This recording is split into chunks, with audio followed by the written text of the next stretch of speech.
Chapter 1. Crimson Silk and Rival Eyes. The loft pulsed with crimson light, a sultry haze that draped the air like a lover's breath.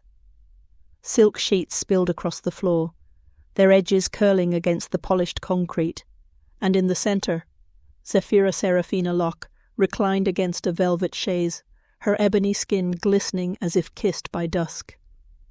The crew buzzed around her, soft clicks of the camera, the hum of a fan stirring the heat, a stylist's murmured adjustments. But she was the axis, the heartbeat. Her crimson lips parted as she arched her back, the silk sliding against her curves with a whisper that drowned the chaos. Each flash ignited her pulse, a rhythm she'd mastered at 28, a throne she'd carved in an industry that devoured its queens. She tilted her head, almond-shaped eyes, dark chocolate, molten with warmth and mystery, sweeping the room.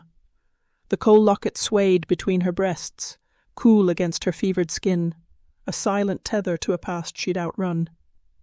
She adjusted her pose, one leg bending, the silk pooling at her thigh, a deliberate reclaiming of the spotlight. This was her domain, boudoir and erotica, where sensuality was her scepter, her shield. The photographer, a wiry man with a lens for a third eye, barked, "Perfect, Zeph, hold it," and she did, her breath a steady cadence, her power absolute. Until Sasha slinked in. The newcomer moved like a blade through silk, sharp cheekbones slicing the air, a brazen stare glinting under the lights. She wore nothing but a sheer black slip, her frame lithe and untested, and without a word she mirrored Zephyra's pose. Back arched, head tilted, one hand resting on her hip. The crew's murmurs shifted, a tide turning. "Fresh face," a stylist cooed, her voice a needle under Zephyra's skin. "She's got that edge." Sasha's lips curved, a silent taunt, and then she winked, quick, deliberate, a spark tossed into dry grass.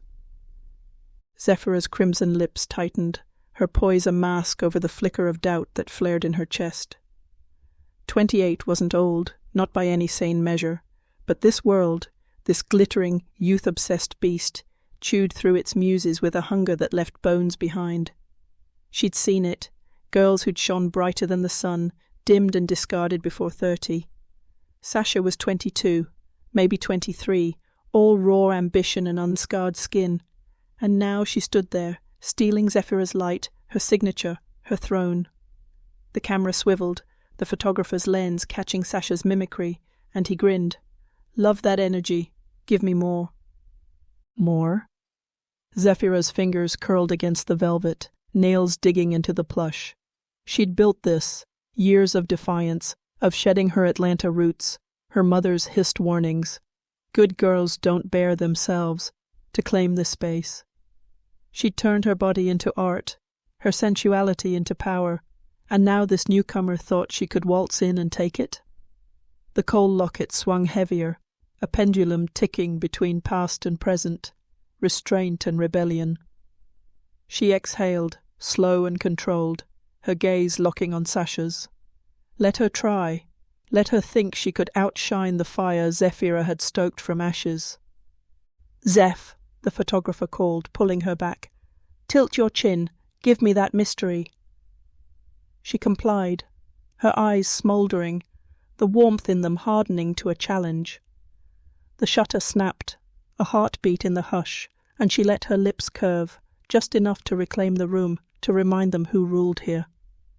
Sasha might mimic her pose, but she couldn't mirror her soul, the depth carved by years of battles won. The crew's whispers faded, their focus hers again, and she stretched, the silk clinging to her curves like a second skin, a deliberate flex of her reign. But as the lights flared, Sasha's wink lingered in her mind, a taunt, a mirror, a crack in her armor. The stylist's words echoed, "She's the next big thing," and Zephyra's pulse quickened, not with fear, but with something sharper, something that tasted like fight. She rose from the chaise, silk trailing behind her, the coal locket glinting under the crimson glow.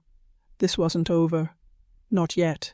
Chapter 2. The Lens of Memory. The loft exhaled as the crew trickled out, their chatter fading into the Atlanta night, leaving behind a hush that clung like damp silk. Crimson light softened to a dim glow, the silk sheets still strewn across the floor, a battlefield of shadows and sheen. Zephyra lingered on the chaise, her skin warm from the shoot, her breath steadying as the adrenaline ebbed. The coal locket rested against her chest, its cool weight a quiet anchor, unnoticed by the hands that had adjusted lights and lenses around her. She stretched, the silk slipping from her thigh, and let her almond-shaped eyes, dark chocolate, molten, drift to the man who hadn't left. Liam Spencer stood by the tripod, rugged as ever, his salt and pepper beard catching the faint light, his broad shoulders taut under a faded black shirt. The photographer from the shoot had handed over the reins with a nod. "You've got this, Spence." And now it was just them, the loft shrinking under his presence. His voice rolled out, low and commanding, a gravel that stirred her pulse. "Stay there, Zeph. Let's try something."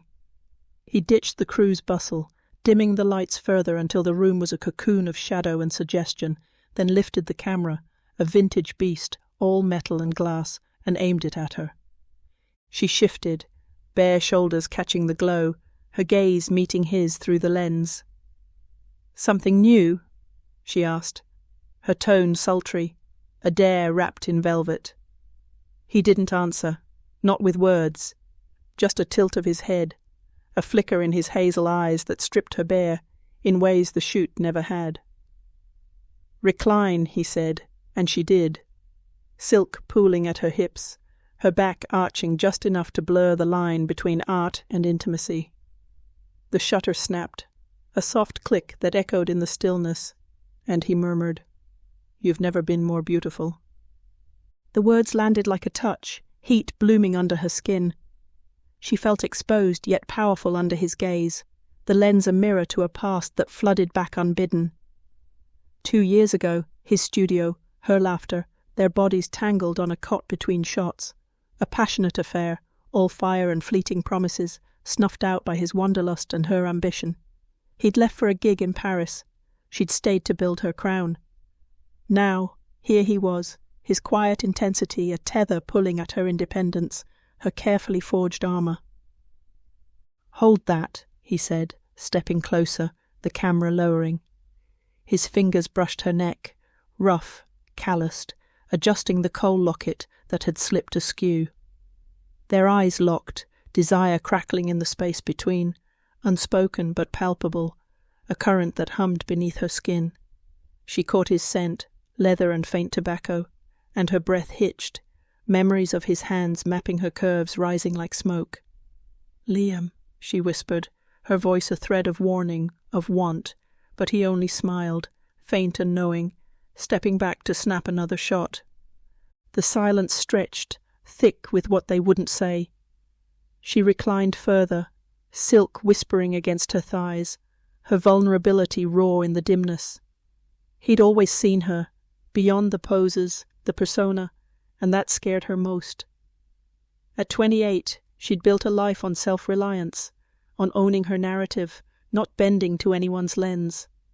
Yet here he was, stirring a pull she'd buried, a longing that clashed with the freedom she'd fought for. The shutter clicked again, and she wondered if he captured that too, the flicker of doubt beneath her poise, the hunger she wouldn't name. "Got something in mind?" he said finally, lowering the camera, his voice a rumble that settled in her bones. "A project, unveiled, you and me." He didn't elaborate, just let the word hang, a seed planted in the quiet. She tilted her head, crimson lips curving, her mind spinning.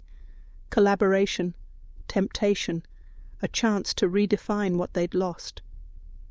"Tell me more," she said, but he shook his head, that faint smile tugging at her.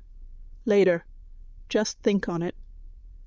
The loft seemed to hold its breath as he packed up, his movements deliberate, leaving her with the weight of his touch, his words, his gaze. She rose, silk trailing behind her, the coal locket swaying heavier now, a pendulum ticking between past and possibility. Liam glanced back from the door, hazel eyes glinting. See you soon, Zeph. And then he was gone, the night swallowing him, leaving her alone with the echo of his lens and the memory of what they'd been, what they might still be. Chapter 3. Velvet Whispers. The gallery gleamed under Atlanta's night sky, a sleek expanse of glass and steel spilling champagne light onto the street below. Inside, art pulsed, bold strokes on canvas, sculptures twisting in shadow, and the air thrummed with the clink of glasses, the low hum of industry elites weaving deals and desires. Zephyra Seraphina Locke stepped through the doors, her confidence a flame rekindled, her backless dress a daring sweep of midnight satin that hugged her curvaceous frame. Her ebony skin caught the glow, her crimson lips parted in a half-smile, and the coal locket swayed against her chest, a quiet pulse beneath the glamour. The shoot's tension, Sasha's wink, Liam's touch, still simmered in her veins, but here, at the wrap party, she'd reclaim her throne. She moved through the crowd, hips swaying with a rhythm that turned heads, her almond-shaped eyes, dark chocolate, glinting with warmth, scanning the room. Hands brushed her arms, voices offered praise. "Zeph, that shoot was fire." And she nodded, her husky drawl a soft, "Thank you, darlin'," laced with Atlanta's warmth. The night was hers to command, a stage to remind them who she was, until a painter with coal-lined eyes and a husky laugh cut through the din, her presence a spark that snagged Zephyra's breath. Maya leaned against a canvas, all wild energy and velvet voice, her cropped leather jacket framing a lithe form, her gaze locking on Zephyra like a brush to a blank slate. "You're the one they're buzzing about," she said, her tone a low purr that curled around Zephyra's senses. "The model who makes art breathe." Zephyra tilted her head, crimson lips curving. "And you're the one who paints it, I reckon." Maya's laugh was a ripple of heat, and their talk flowed, sensuality in brush strokes, the body as a canvas, each word a thread pulling them closer. The air shifted, thickened, as Maya stepped nearer, her fingers grazing Zephyra's wrist, a touch that sent a shiver up her spine. "Art should feel," Maya murmured, her breath warm with wine. "Like this." She pulled Zephyra into a shadowed corner, away from the gallery's glare, and their lips met, a kiss that tasted of defiance and vintage red, deep and unhurried. Maya's hands slid to Zephyra's waist, pressing satin to skin, a promise of more that left her breathless, her mind a tangle of Liam's lingering touch and this wild new fire. Her bisexuality flared, a truth she'd always owned, but her self-reliance held her back. She didn't dive, not yet, not fully. The moment fractured as Sasha swept in, her sharp cheekbones slicing through the crowd, her voice a blade of triumph. "Zeph, you hear? Landed that lingerie gig. Big spread next month." She flaunted it, a campaign Zephyra had eyed, her smirk a mirror of that damned wink from the shoot. The gallery's hum dipped, eyes swiveling to them, and Zephyra's pulse spiked. Not with doubt now, but with a competitive blaze that burned hotter than the lights. She stepped from Maya's grasp, her satin dress catching the glow, and let her hips sway into a slow, sensual dance. The room stilled, champagne forgotten, as she moved, each step a reclaiming, her body a melody of curves and defiance, eyes locked on Sasha's. The coal locket swung, a dark star against her skin, and she spun, satin flaring, drawing every gaze, except Maya's, who watched from the shadows with quiet hunger, a smile tugging at her lips. Sasha's smirk faltered, her bravado cracking, and Zephyra felt the tide turn, her throne hers again. She ended the dance with a tilt of her chin, crimson lips parted, breath heavy. Not invincible, maybe, but unbreakable tonight. Liam lingered at the bar, his rugged frame a silhouette against the skyline, hazel eyes tracing her with a mix of pride and something tighter. Jealousy, perhaps, his jaw clenched as Maya's shadow loomed. Sasha retreated, her taunt swallowed by the crowd's murmur, but the sting of her win lingered, a splinter under Zephyra's poise. Maya slipped closer, her velvet voice brushing Zephyra's ear. There's an exclusive art circle I run with. Come sometime. See what moves you." Her phone buzzed as she pressed it into Zephyra's hand, a text glowing. "Next show's yours if you want it." The gallery spun on, but Zephyra stood still, satin cool against her fevered skin, the coal locket a steady weight. Liam's gaze, Maya's kiss, Sasha's jab. They circled her like moths to her flame, and she wondered, beneath the triumph, what it meant to burn so bright. She slipped the phone into her clutch, her fingers brushing the locket, and stepped back into the night's embrace, a queen with a crown she'd fight to keep. Chapter 4. The Weight of Words. The university lecture hall loomed stark and sterile, a world apart from the crimson glow of studios and the champagne haze of galleries. Rows of wooden desks stretched beneath fluorescent lights, their hum a cold counterpoint to the heat Zephyra Seraphina Locke carried in her stride. She stepped inside, her heels clicking against the linoleum, her figure wrapped in a tailored blazer and skirt, less satin, more armour, but no less striking. Her ebony skin glowed against the muted grey walls, her curly waves cascading over her shoulders, and the coal locket rested cool against her chest, a silent companion in this unfamiliar terrain. At 28 she was a queen of sensuality, but here she felt the edges of her throne tremble.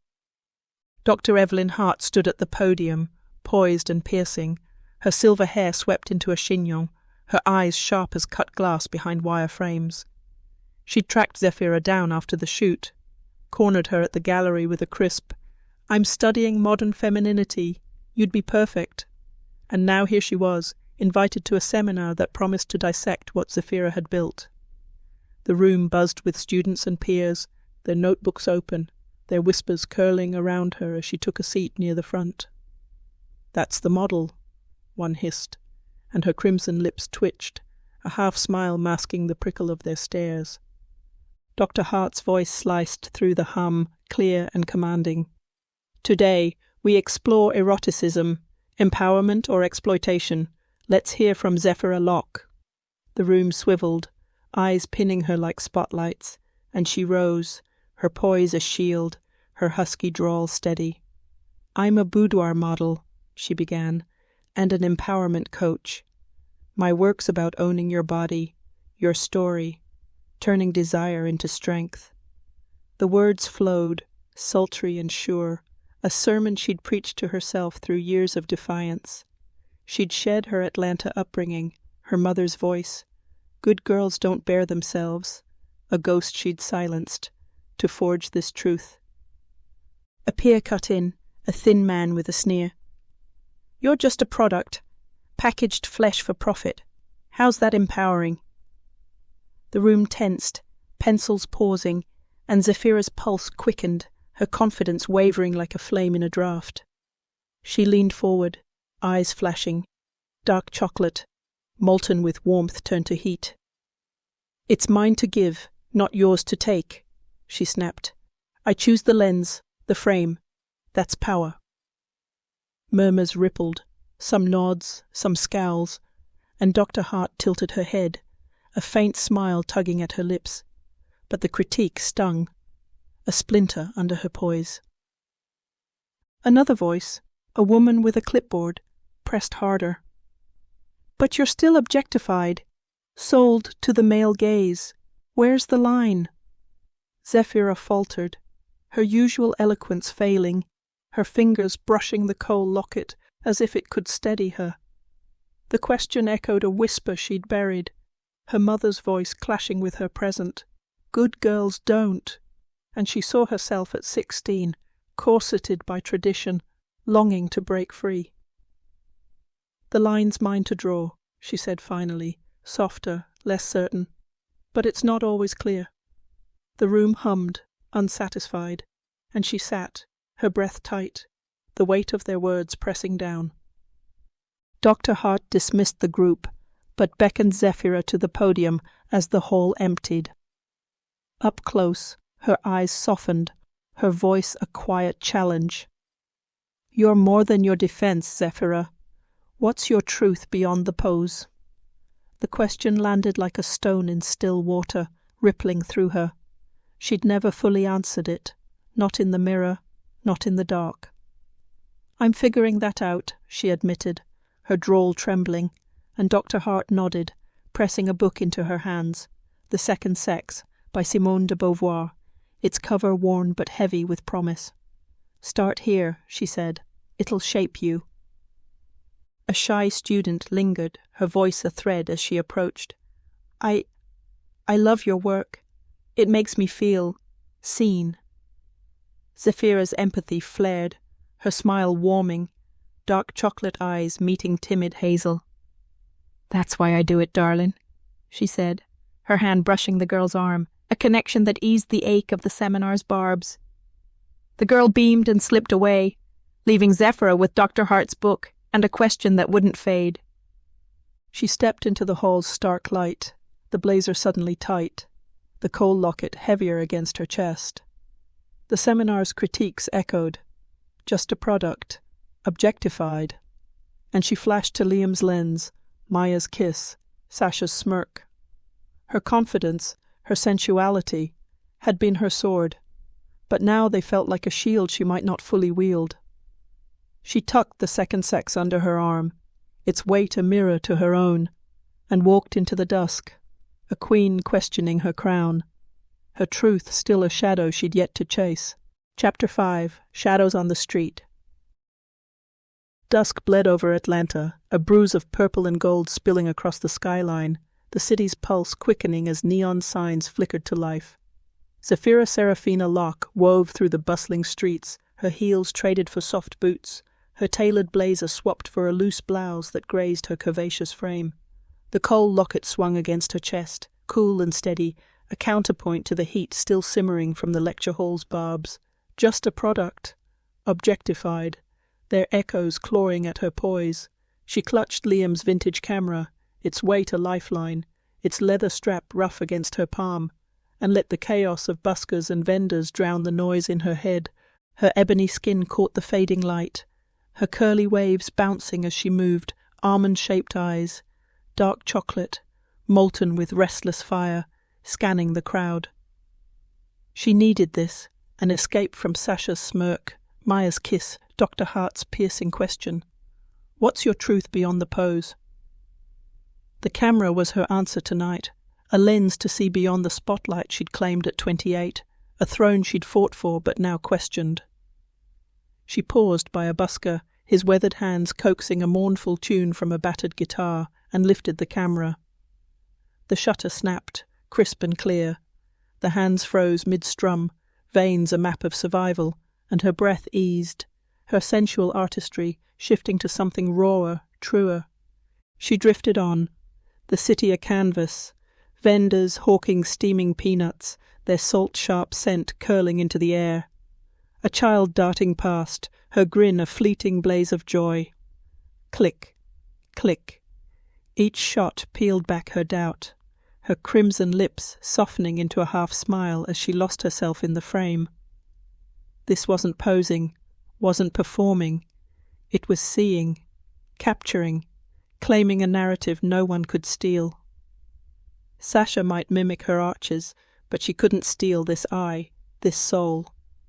The coal locket swayed, a dark star against her blouse, and she felt its weight shift, less burden, more promise. A shadow fell across her lens, and she lowered it, her pulse ticking up. Liam Spencer stood there, rugged in his faded jacket, salt and pepper beard glinting under a street lamp, hazel eyes tracing her with a quiet that steadied her storm. "Caught you in the act," he said, his voice a low rumble, a balm to her shaken edges. She tilted her head, her drawl sultry but soft.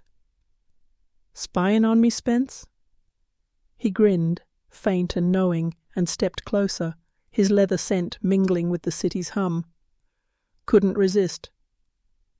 He held out a leather strap, supple, worn, for the camera. A gift that brushed her fingers as she took it, their touch lingering, a quiet intimacy that warmed her skin. "You see what others miss," he said, his gaze dropping to the camera, then back to her eyes, seeing her again, beyond the satin, the silk, the poses. Her breath hitched, the memory of his hands on her neck, his lens on her soul, stirring a pull she'd buried. At 28, she'd built her independence brick by brick, but Liam's faith bolstered it, didn't break it, a paradox she couldn't untangle. She looped the strap over the camera, her fingers brushing his once more, and lifted it to snap him, his jaw sharp, his eyes warm, a man who'd once been hers. Click. "Got you too," she murmured, her crimson lips curving, and he chuckled, a sound that settled in her bones. They stood there, the street's clamour fading, dusk wrapping them in its bruise, and she wondered if this, his steady presence, her lens, could redefine her. Not a queen on a throne, but a woman with a vision, a truth she'd yet to name. Across the street, a stranger lingered, tall, shadowed, his face obscured by a cap, watching her through the crowd, unnoticed as the busker's tune wove on. Her focus stayed on Liam, on the camera's weight, on the shots she'd claimed, but the stranger's gaze prickled her skin, a whisper of something she didn't yet see. She turned back to Liam, her drawl teasing. "Keep up, Spence. I'm just getting started." He nodded, hazel eyes glinting, and they walked on, the coal locket swaying, its promise heavier now, a shadow trailing just out of frame. Chapter 6. The Dance of Defiance. The rooftop bar glittered under Atlanta's skyline, a crown of stars and steel piercing the humid night. Amber lights strung across beams cast a warm glow over the crowd, their champagne flutes clinking like a chorus of ambition, their voices weaving a tapestry of deals and dares. Zephyra Seraphina Locke stepped onto the terrace, her presence a flame cutting through the haze, her figure draped in a crimson dress that clung to her curves like a lover's promise. Her ebony skin shimmered, her curly waves tumbling free, and the coal locket gleamed against her chest, a dark star pulsing with her breath. At 28, she was a queen here, and tonight she'd remind them. She moved through the throng, hips swaying with a rhythm that silenced whispers, her almond-shaped eyes, dark chocolate, molten with fire, sweeping the room. Industry titans nodded, photographers raised glasses, and her husky drawl met their praise. "Evening, y'all," with a warmth that masked the storm still churning from the streets, from Sasha's rise, from Dr. Hart's question. The camera strap hung over her shoulder, a quiet victory from dusk, but the weight of doubt lingered, a splinter she couldn't shake. She'd reclaim it all here, under these lights, where her throne still stood. Then Sasha swept in, sharp cheekbones slicing the air, her voice a blade of triumph cutting through the hum. "Zeph, darling," she drawled, mocking her accent. "You hear? That campaign pitch you loved, the lingerie spread? Mine now." She held up a tablet, the mock-up glowing, Sasha's lithe form in lace where Zephyra's should have been, a betrayal that stabbed deep. The crowd's eyes swiveled, a hush falling, and Zephyra's pulse spiked, her crimson lips tightening. She'd pitched that months ago, poured her soul into it, and now this newcomer, this thief, flaunted it like a trophy. Sasha smirked, her gaze a taunt, a mirror of that damned wink from the loft. "Guess they wanted fresh blood," she said, and the words landed like a gauntlet, igniting a blaze in Zephyra's chest. Not doubt now, but a competitive fire that roared hotter than the amber lights. She stepped forward, the crimson dress flaring, and let her hips sway into a slow, sensual dance. The room stilled, glasses forgotten, as she moved, each step a reclaiming, her body a melody of curves and defiance, eyes locked on Sasha's. The coal locket swung, its weight a rhythm to her pulse, and she spun, fabric kissing her thighs, drawing every gaze like moths to her flame. Maya watched from a corner, coal-lined eyes glinting with quiet hunger, her leather jacket a stark contrast to the gala's sheen. She'd slipped in late, her velvet voice texting Zephyra an invite. "Next show's yours," and now she leaned against a railing, lips curving as Zephyra danced. Their bodies brushed briefly, a fleeting heat as Maya joined her for a beat, satin meeting leather, a whisper of their kiss igniting the air. Liam lingered at the bar, rugged silhouette framed by the skyline, hazel eyes tracing her with pride, and a tighter edge. His jaw clenched, jealousy flickering as Maya's shadow loomed.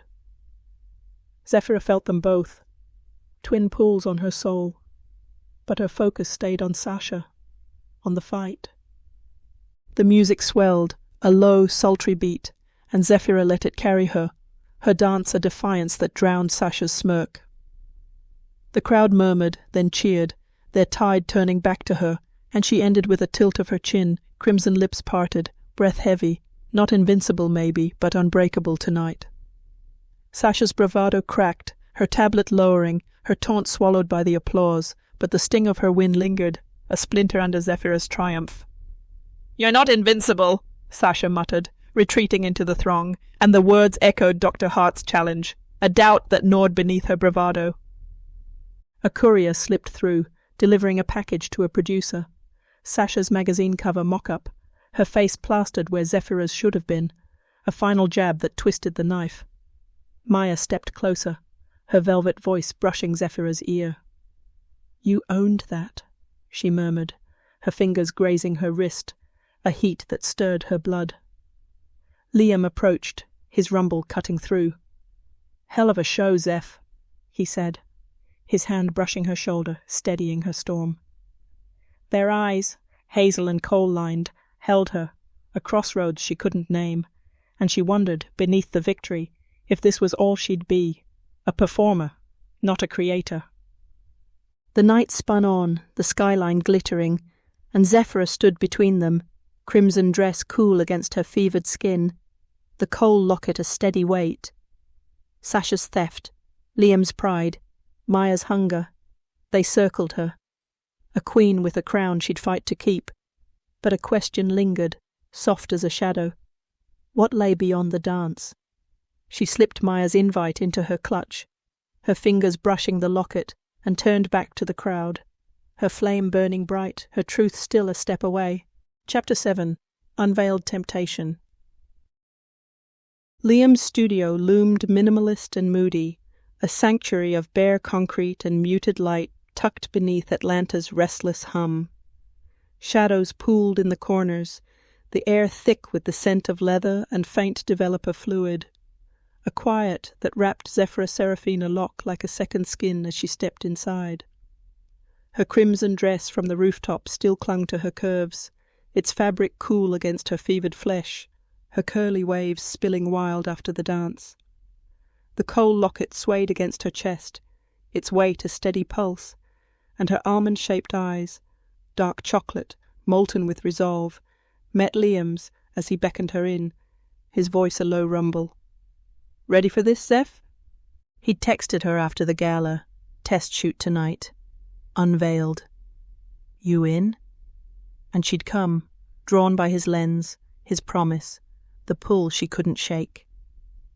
At 28, she'd built her independence, her throne, but Sasha's theft, the campaign, the mock-up, gnawed at her, and Maya's kiss lingered like a question she hadn't answered.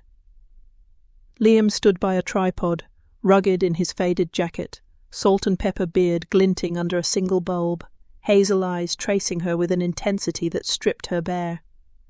"Something new," he said, lifting the camera. "Something ours." She shed the dress, letting it pool at her feet, and stepped into lace, black, sheer, a whisper against her ebony skin. Her vulnerability flared, raw and unguarded, as she moved to the center, the concrete cold beneath her toes. Liam's voice guided her, commanding yet tender. "Arch your back, chin up." She did, the lace clinging to her thighs, her breath hitching as the shutter snapped, a heartbeat in the hush. Each pose blurred art and desire, her body a canvas under his lens. And she felt it again. That power, that exposure, his gaze seeing her beyond the queen she played. "Good," he murmured, stepping closer. "Now let go." Her hands slid to her hips, her head tilted, and the coal locket caught the light, a dark star against her glow. The shutter clicked, and he lowered the camera, his fingers brushing her jaw, tracing a line that stopped just shy of her lips. Heat bloomed where he touched, her pulse racing, their history a current pulling her under. His cot, her laughter, their nights of fire before he'd left. She leaned in, crimson lips parting, a near kiss trembling between them, her independence clashing with the want she couldn't name. "Liam," she whispered, husky and fraught, but the moment held, suspended, electric. The studio door banged open, shattering the spell, and Sasha stormed in, her sharp cheekbones slicing the shadows, a rival photographer trailing her like a shadow. "Spence, we booked this. My shoot's now," she snapped, her voice a blade, her lithe form already shedding a coat for satin. Zephyra's rage flared, white-hot, her hands curling into fists as Sasha smirked, that damned wink flashing again. "You're yesterday's muse, Zeph," she said, stepping into the light, stealing the space, the energy, the night. The crew's murmurs followed. Fresh face, bold move. And Zephyra's throne trembled, her victory from the rooftop crumbling under Sasha's brazen stride. Liam's hand found her shoulder, steadying her storm, his touch a lifeline as she trembled with fury. "We're not done," he growled, his hazel eyes locking on hers, a promise cutting through the chaos. "Unveiled, it's our triumph, you and me." His voice settled in her bones, reigniting her fire, and she nodded, her resolve hardening. She'd fight for this, for her place, her vision. Sasha's laughter echoed, a taunt bouncing off the walls, but Zephyra straightened, lace clinging to her skin, her vulnerability turning to steel. "We'll show them," Liam whispered, his hand lingering, and she felt it. A spark, a chance to redefine her reign. The rival shoot spun up, Sasha posing with a confidence that mirrored Zephyra's own, and Liam packed his gear, his movements deliberate, his gaze never leaving her. "Think on it," he said, echoing their last night, and slipped out, leaving her with the echo of his touch, his words. Her phone buzzed, Maya's text, glowing in the dimness. "Show me your real self." Zephyra stood alone, lace cool against her fevered skin, the coal locket heavier now, a pendulum ticking between Liam's lens, Maya's freedom, and her own uncharted path. Sasha's laughter rang out, a final jab, and Zephyra's crimson lips curved, her choice a crossroads she'd face head-on. Chapter 8. The Sister in Silk. Morning light filtered through the sheer curtains of Zephyra Seraphina Locke's Atlanta loft, a soft intrusion that bathed the space in gold and shadow. The air hung heavy with the musk of last night, Liam's leather, the faint tang of lace still clinging to her skin, and she stood by the window, her silk robe slipping off one shoulder, her ebony curves catching the glow. The coal locket rested cool against her chest, its weight a steady pulse, but her mind churned. Sasha's taunt, yesterday's muse, Maya's text, Liam's whispered promise. At 28, she'd forged her throne, but the cracks were widening, and sleep had eluded her, leaving her raw. The buzzer jolted her, a harsh buzz slicing the quiet, and she crossed the loft, her bare feet whispering against the hardwood. She opened the door, and there stood Diana Locke, her younger sister, prim in a starched blouse and tight bun, her hazel eyes sharp with judgment, her frame rigid as the traditions they'd once shared. "Zephyra," she said, her voice clipped. "We need to talk." She stepped inside uninvited, her skirt brushing the silk sheet still strewn from the chute, and Zephyra's pulse ticked up, her husky drawl tight. "Morning, Di. What's got you storming in like Mama's ghost?" Diana's gaze swept the loft, lace on the chaise, a half-empty wineglass, her lips thinning. "This," she snapped, gesturing at the chaos. "This shameless life you flaunt. It's bad enough I hear it from church. But now it's me." Her voice cracked, and Zephyra's almond-shaped eyes, dark chocolate, molten, narrowed, empathy warring with the sting of her words. She'd fled their conservative Atlanta roots, Sunday sermons, good girls don't. But Diana had stayed, the good daughter, corseted by expectation. "You're here to preach?" Zephyra asked, folding her arms, the silk robe shifting to bare more skin. "No," Diana said, softer now, her hands twisting. "It's Marcus, my boyfriend. He's controlling, tracks my phone, tells me where I can go. She faltered, hazel eyes dropping, and Zephyra's chest tightened, the coal locket suddenly heavier. She saw herself at 20, chafing under rules, and stepped closer, her voice a low thread. "He's caging you, Di." Diana nodded, a tear slipping free, and Zephyra's resolve snapped. She'd not let her sister drown where she'd escaped. "Come here," she said, pulling Diana to the full-length mirror by the chaise. She tugged the pins from her bun, letting chestnut waves spill, and fetched a scrap of lace from the chute. Black, sheer, daring. "Try this," she urged, draping it over Diana's blouse, her fingers brushing her sister's spine, a fleeting intimacy that stirred old memories, nights braiding hair, whispering dreams. Diana stiffened, then softened, her shoulders easing as Zephyra adjusted her pose, chin up, back arched, a sultry tilt of the hips. "Feel that?" Zephyra murmured, her drawl warm. "That's you taking it back." Diana's breath hitched, her reflection shifting, less prim, more fire, and she whispered, "I wish I could be like you." The words landed like a gift, a crack in their fracture, but then she pulled away, hazel eyes flashing. "But you've shamed us, Zeph. This—" She waved at the lace, the loft. "It's why Marcus hates you." Zephyra's crimson lips parted, a retort dying as Diana's confession sank in. He hated her, blamed her, a shadow she hadn't seen. "He's wrong," she said firm, "and you're stronger than him." The air thickened, their bond fraying then mending, a thread pulled taut. Diana clutched the lace, her fingers trembling, and nodded, a fragile truce settling between them. "I'll try," she said, her voice a thread, and Zephyra hugged her, the coal locket pressing between them, its cool weight a bridge across years. But as Diana stepped back, her parting shot lingered. "He knows where you live, Zeph. Be careful." And a chill prickled Zephyra's skin, Marcus's shadow creeping closer than she'd guessed.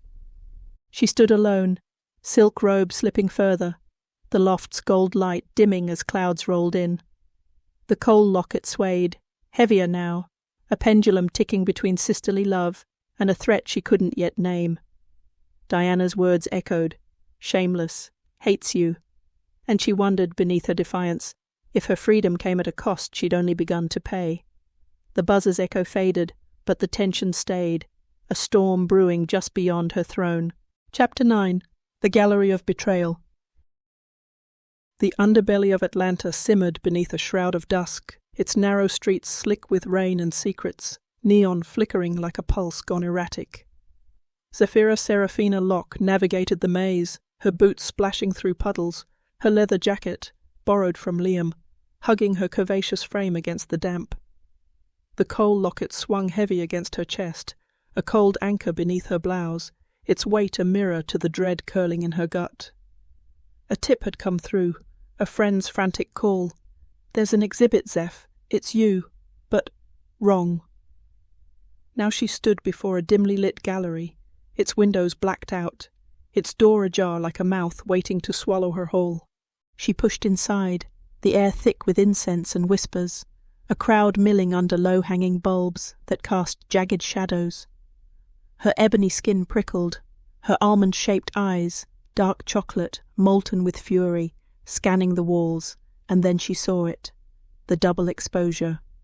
Prints loomed, grotesque and hypersexualized, her face, her body, but twisted, warped into a parody of desire. One showed her nude, limbs splayed unnaturally, eyes hollow. Another draped her in chains, her crimson lips stretched into a scream. The coal locket gleamed in each, a cruel mockery of her heirloom, and her breath caught, a vice clamping her chest. The crowd murmured. Bold, provocative. Their voices a dull roar as she stormed to the centre, her husky drawl cutting through. "Who did this?" Her gaze landed on the curator, a greasy man with a thin moustache, lounging by a table of flyers. He shrugged, his smirk oil-slick. "Art's free, sweetheart. Anonymous donor." She snatched a print from the wall, a distorted nude, her face leering, and ripped it in half, the tear echoing like a gunshot. Her rage masked a tremor, a violation that sank deeper than Sasha's theft, than Diana's judgment. This wasn't rivalry, this was theft of her soul. Her fingers brushed the coal locket, its cool weight grounding her as she rifled through a guest list on the table, names blurred until one leaped out. Elena Whittaker, her rival, her shadow, a fellow model whose icy beauty and cutting wit had always clashed with Zephyra's fire. Elena's name glared in stark ink, a thread tying her to this betrayal, and Zephyra's pulse spiked, her crimson lips curling into a snarl. She'd faced Elena's jealousy before. Backstage barbs, stolen gigs, but this was a blade to her core. The curator slinked closer, his voice a greasy purr. "Quite the statement, huh? People love a fallen muse." She spun on him, her eyes flashing, her drawl low and lethal. "This ain't art. It's a lie. And I'll bury whoever's behind it." He flinched, stepping back, but the crowd's whispers swelled. "She's unhinged. Too much ego." And her chest tightened, the locket's weight a lifeline as her throne crumbled further. At 28, she'd built her power on sensuality, on choice, but this stripped it bare, turned it against her. A figure lingered at the gallery's edge, tall, shadowed, cap pulled low, watching her through the haze, his presence a prickle on her neck. She didn't see him, her focus locked on the prince, on Elena's name, but his gaze bore into her, a silent thread weaving into the chaos. She grabbed another flyer, its title, The Double Exposure, mocking her in bold red, and stuffed it into her jacket, her hands trembling. "I'm calling my lawyer," she spat at the curator, "and this ends tonight." The rain lashed harder as she stormed out, the gallery's whispers chasing her into the street, the flyer crumpling in her fist. Her ebony skin glistened with wet, her curly waves plastered to her shoulders, and the coal locket thudded against her chest, heavier now, a pendulum ticking between rage and ruin. Eleanor's name burned in her mind, a rival turned enemy, but the violation ran deeper, her image, her truth, stolen and twisted. She flashed to Liam's lens, Maya's kiss, Diana's plea, and wondered, beneath her fury, if her freedom was a crown too fragile to hold. The shadowed figure slipped into the rain behind her, unnoticed, his steps silent on the slick pavement. The neon flickered, casting her silhouette long and lone, a queen wounded but unbroken, her fight just beginning.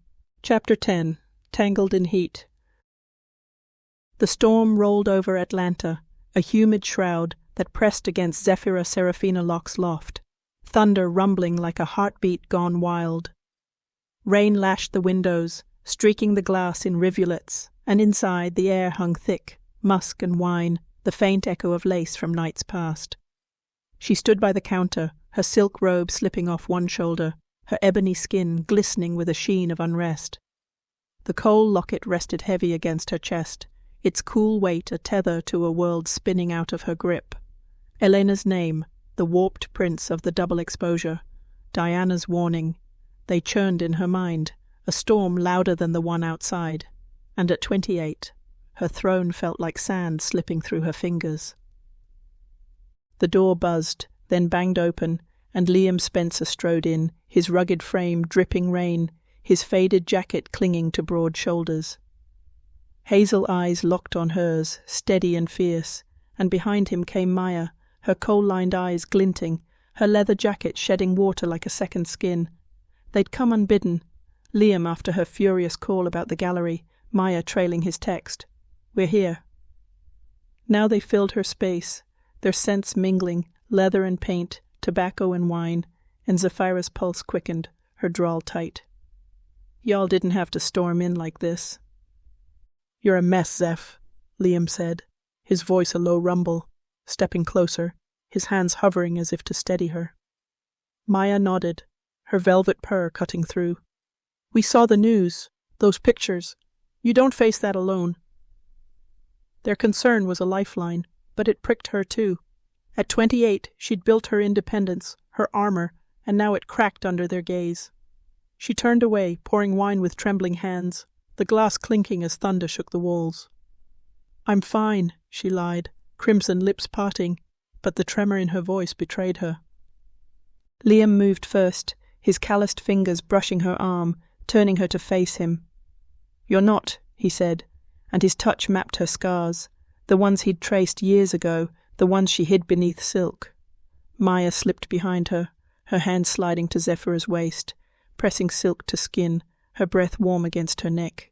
"You're enough," she murmured, lips grazing her pulse, and the air thickened, charged with a heat that drowned the storm. Wine forgotten, Zephyra let them pull her to the chaise, their bodies converging, a tangle of trust and lust, a refuge from the chaos clawing at her edges. Liam's hand slid down her back, rough and grounding, peeling the robe away, as Maya's fingers traced her collarbone, soft and teasing. Their lips met hers, one at a time, then together, sweat slick and unscripted, a symphony of gasps and sighs.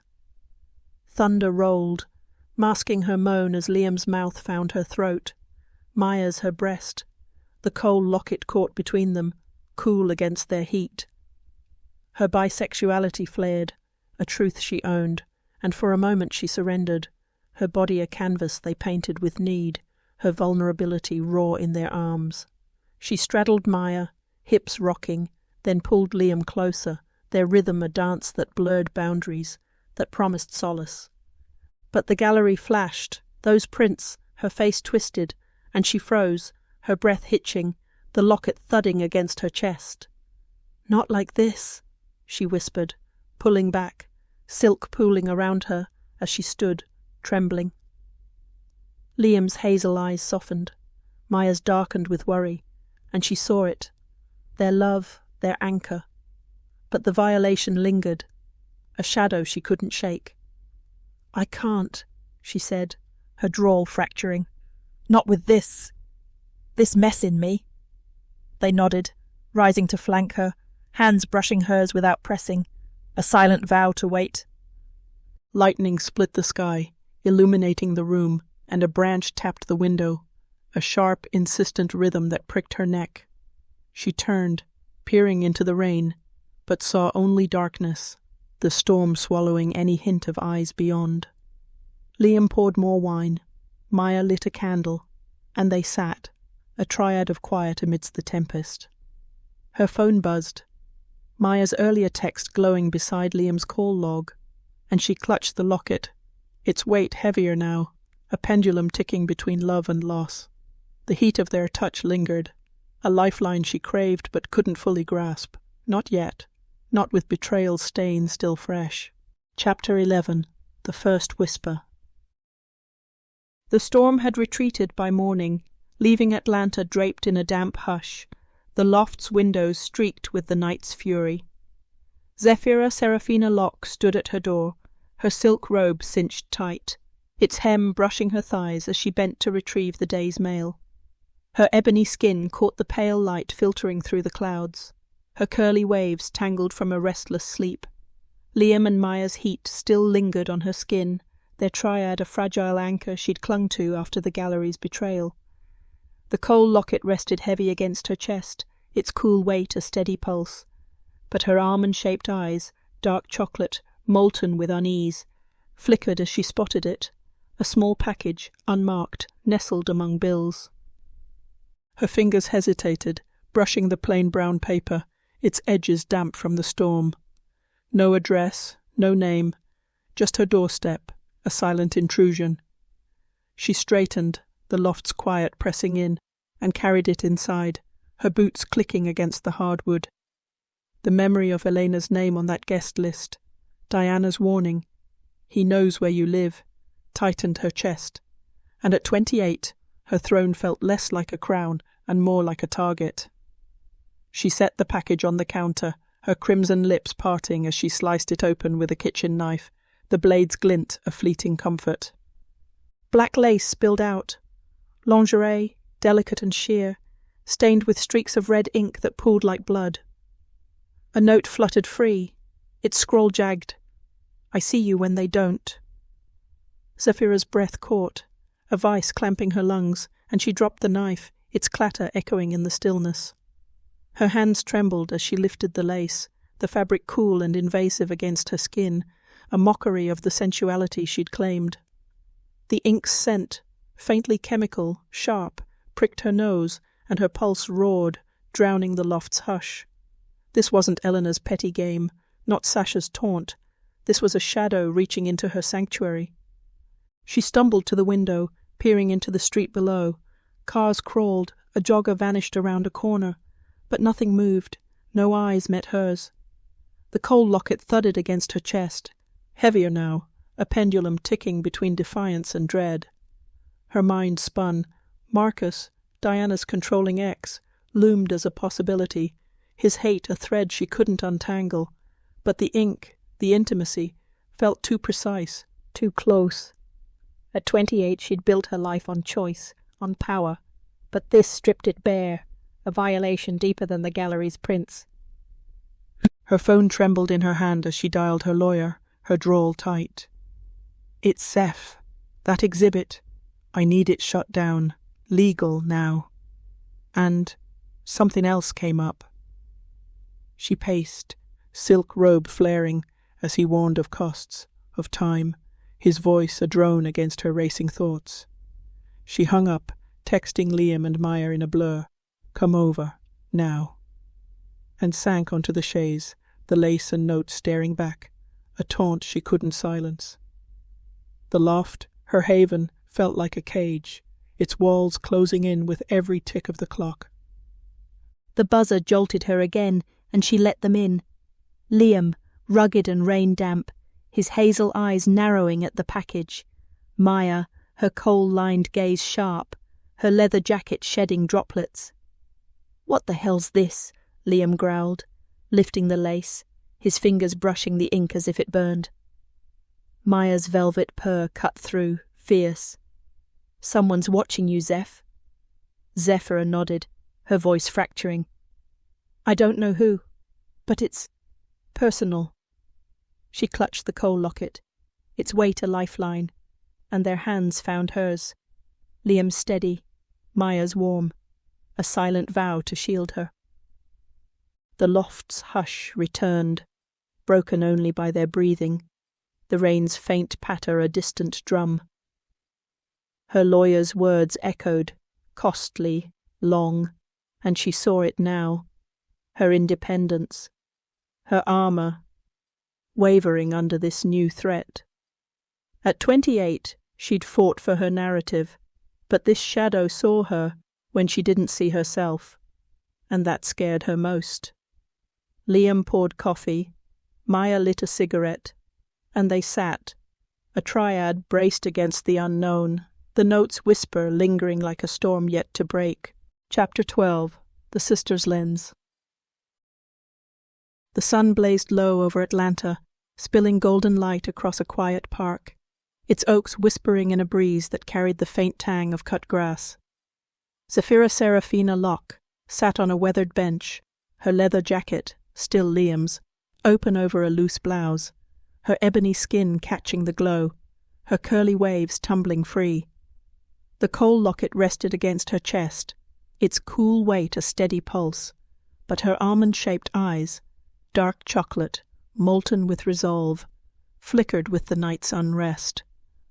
The stalker's note, "I see you when they don't," and its ink-stained lace haunted her, a shadow she couldn't shake, and at 28 her throne felt like a battlefield, not a crown.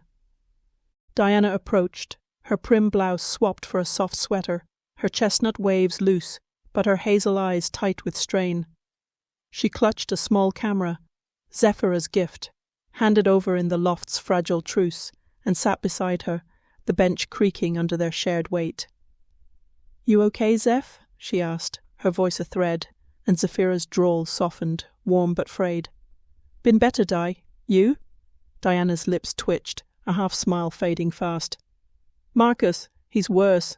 Blew up my phone last night, demanding I come home. I told him it's over."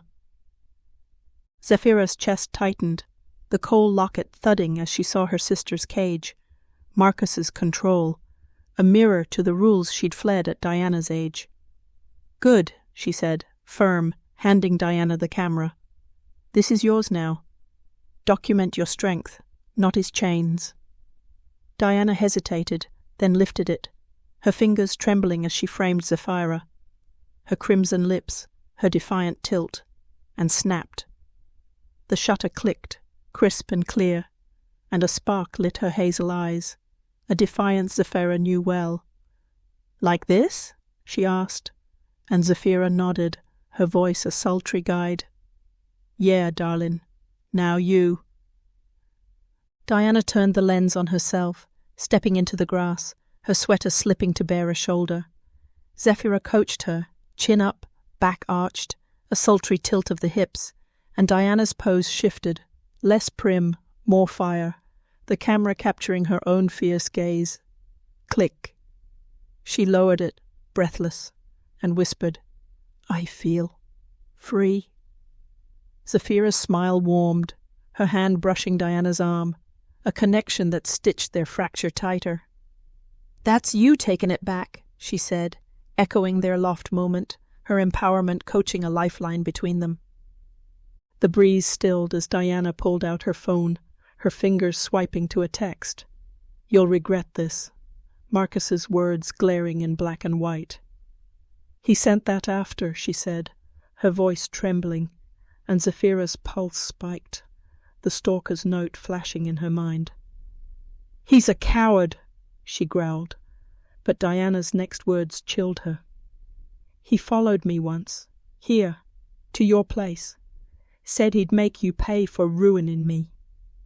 The park's golden light dimmed, clouds rolling in, and Zephyra's fingers clutched the coal locket, its weight heavier now, a pendulum ticking between sisterly love and a threat too close.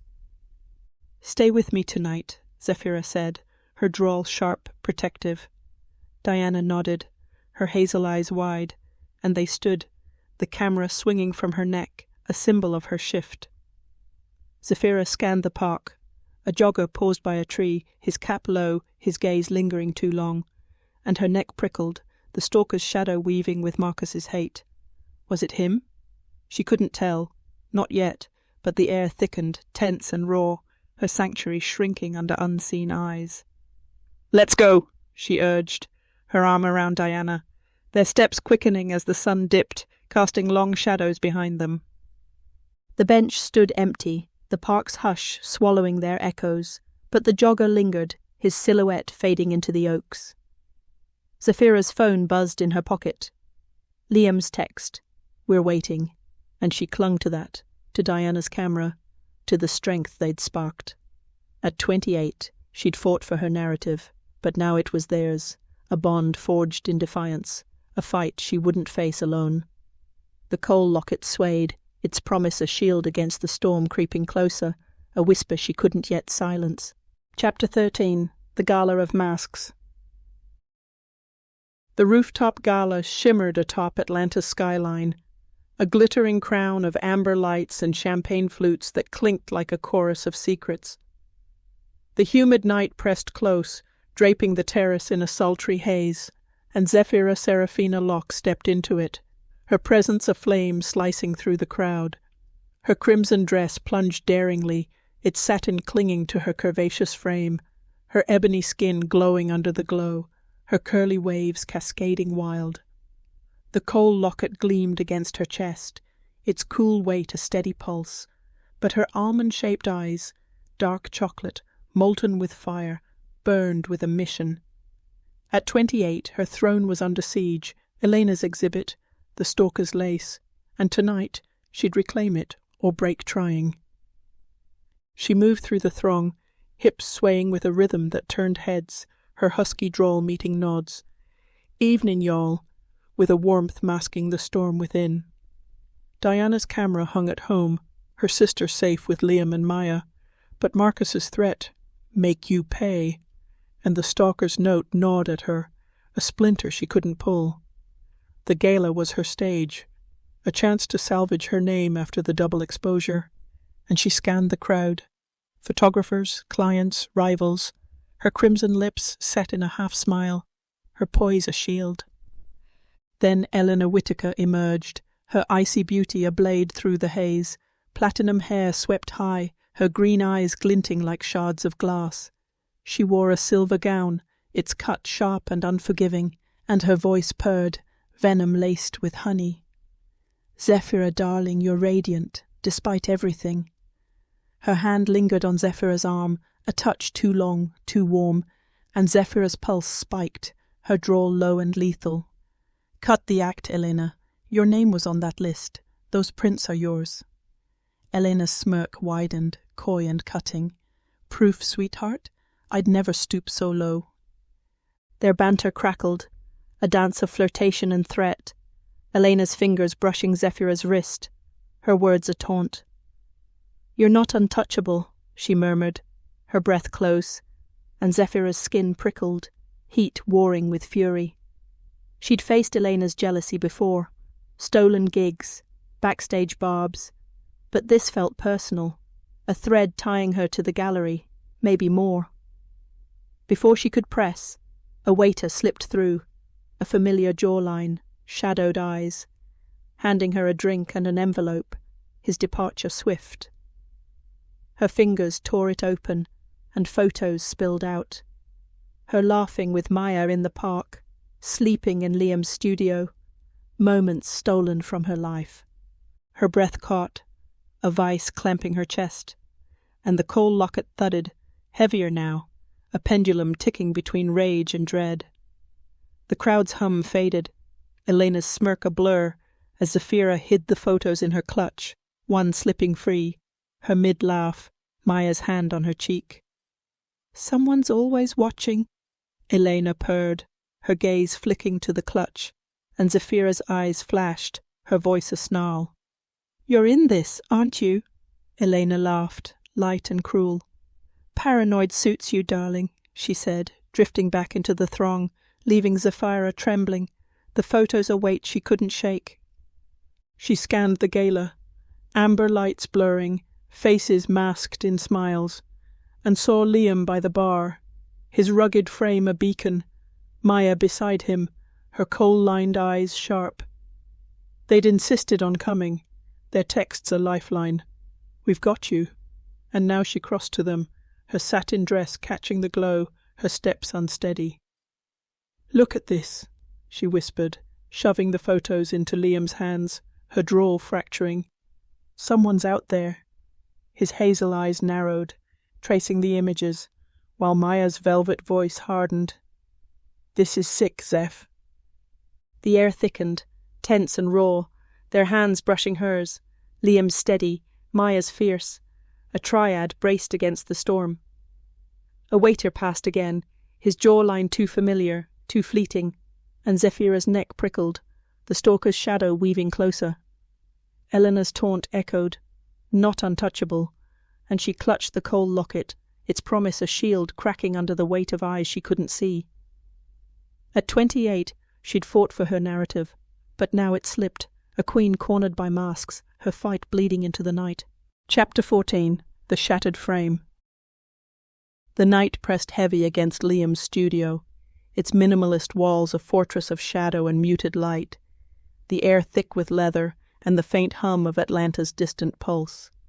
Zephyra Seraphina Locke burst through the door, her crimson dress from the gala still clinging to her curves, its satin streaked with sweat and rain. Her ebony skin glistened, her curly waves wild, and the coal locket thudded against her chest, its cool weight a lifeline as her breath heaved. The photos from the gala, her with Maya, her asleep, burned in her clutch, Elena's taunt. Someone's always watching. A splinter driving her here to him. Liam stood by his desk, rugged in his faded jacket, hazel eyes narrowing as she shoved the images into his hands. "Track this," she snapped, her husky drawl fracturing. "Find out who's doing this." Her almond-shaped eyes, dark chocolate, molten with rage, locked on his, and he nodded, his voice a steady rumble. "Sit, Zeph. I've got you."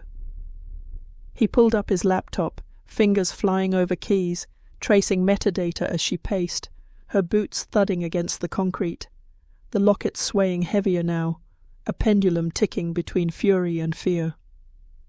The screen flickered, an IP blinking. Elena's studio, a faint match, and Zephyra's pulse spiked, her crimson lips curling into a snarl. "That bitch!" she hissed, the confirmation a blade twisting deeper. Liam's hand found hers, steadying her storm. "Could be a plant," he cautioned, but she shook her head, her drawl lethal. "No, she's in it. I feel it." Her mind spun. Eleanor's smirk, the gallery, the lace. And at 28 her throne was a battlefield, her narrative slipping through her fists. "We fight back," Liam said, his gaze fierce. "Unveiled. We make it ours. Show 'em who you are." She nodded, resolve hardening, her lens, her truth, a weapon against the shadows. Her phone rang, shrill in the quiet, Diana's voice, tear-streaked. "Zeph, Marcus, he trashed the house, our old place. Screamed it's your fault." Zephyra's chest tightened, the coal locket a cold burn, and she gripped the phone, her drawl sharp. "You safe, Di?" Diana sobbed. "Yeah, at a friend's, but he's unhinged." The line cut, and Zephyra's rage flared, Marcus's hate weaving with Elena's, a web closing in. "I've got to go," she told Liam, but he grabbed her arm, hazel eyes fierce. "Not alone. Give me an hour." She relented, fleeing to her loft, the storm's echo in her veins as she unlocked the door. A photo waited, slipped under the frame, her mid-threesome with Liam and Maya, their bodies tangled, her face raw with want. Her breath caught, a vice clamping her lungs, and she clutched the coal locket, its weight crushing now. A pendulum stopped. The stalker had been here, inside her sanctuary, and the violation sank deeper than the gallery, than the lace. She stormed out, the image in her fist, and drove to Eleanor's studio, rain lashing her windshield, her fury a roar drowning the night. The space was empty, dark, sterile, a mockery of Liam's warmth, but a note lay on the counter. "Look closer." Zephyra slammed the photo down, her voice a snarl. "You think this breaks me?" Eleanor emerged from the shadows, her silver gown swapped for black, her green eyes glinting. "I'd never stoop so low," she said, her purr cold, but her smirk faltered as Zephyra advanced, satin flaring. "Liar," she spat. "Your IP's on those shots." Elena's laugh was brittle. "Someone's cleverer than me, then." The air crackled, their rivalry a battlefield, and Zephyra's hands trembled, rage and dread colliding. Diana's plea, "Help me fix this," and the photo's stain pushed her to a breaking point, her throne shattered under unseen eyes. "This ends," she growled, turning away, but Eleanor's voice chased her. "You're not untouchable, Zeph."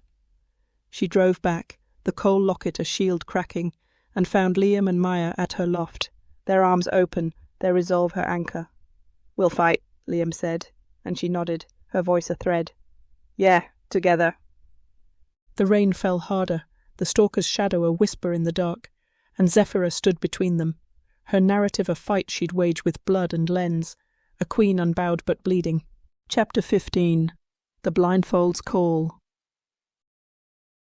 The mansion crouched on Atlanta's outskirts, a sprawl of ivy and midnight shadow, its windows dark as if guarding secrets older than the oaks that flanked it.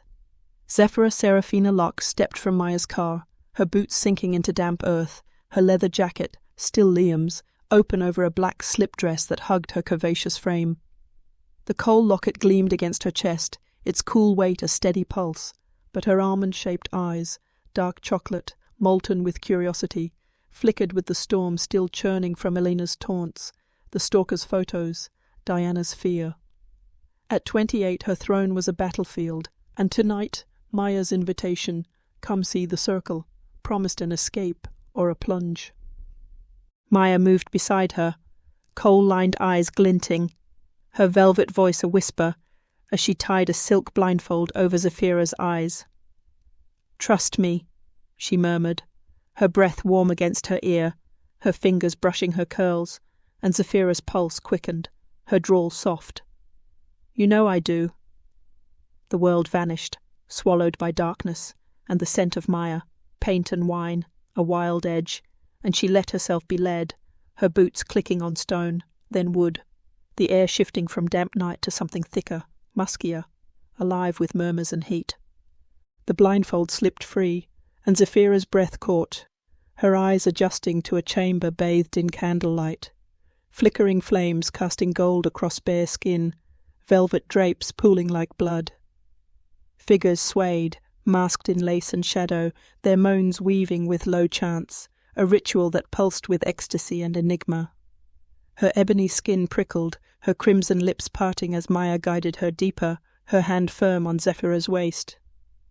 "Lose yourself," Maya whispered, and the air thickened.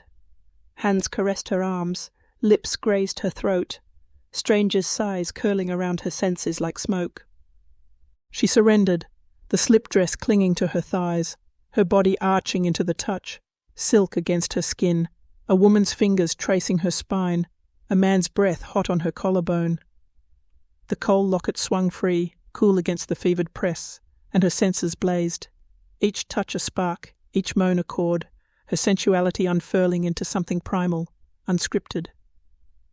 At 28, she'd claimed her body as art, but this was raw, a power she'd never tapped, a freedom that drowned the stalker's shadow, Elena's venom. A masked woman pressed closer, her voice a husky thread. "Lose yourself to find yourself." And Zephyra's moan mingled with the chant, her mind a whirl of heat and haze. The rhythm shifted, a door creaking open beyond the candles, and her eyes caught a fleeting glimpse. Naya, her shy student from Dr. Hart's seminar, her hazel eyes hollow as she carried a tray of drinks. The sight snapped the spell, a chill cutting through the ecstasy, and Zephyra's pulse spiked, the coal locket thudding heavier now, a pendulum ticking between pleasure and unease. Naya vanished as the door clicked shut, her face a ghost in the shadows, and Zephyra's breath hitched, the ritual's allure fraying at its edges. "Maya," she whispered, her drawl trembling. "What's she doing here?"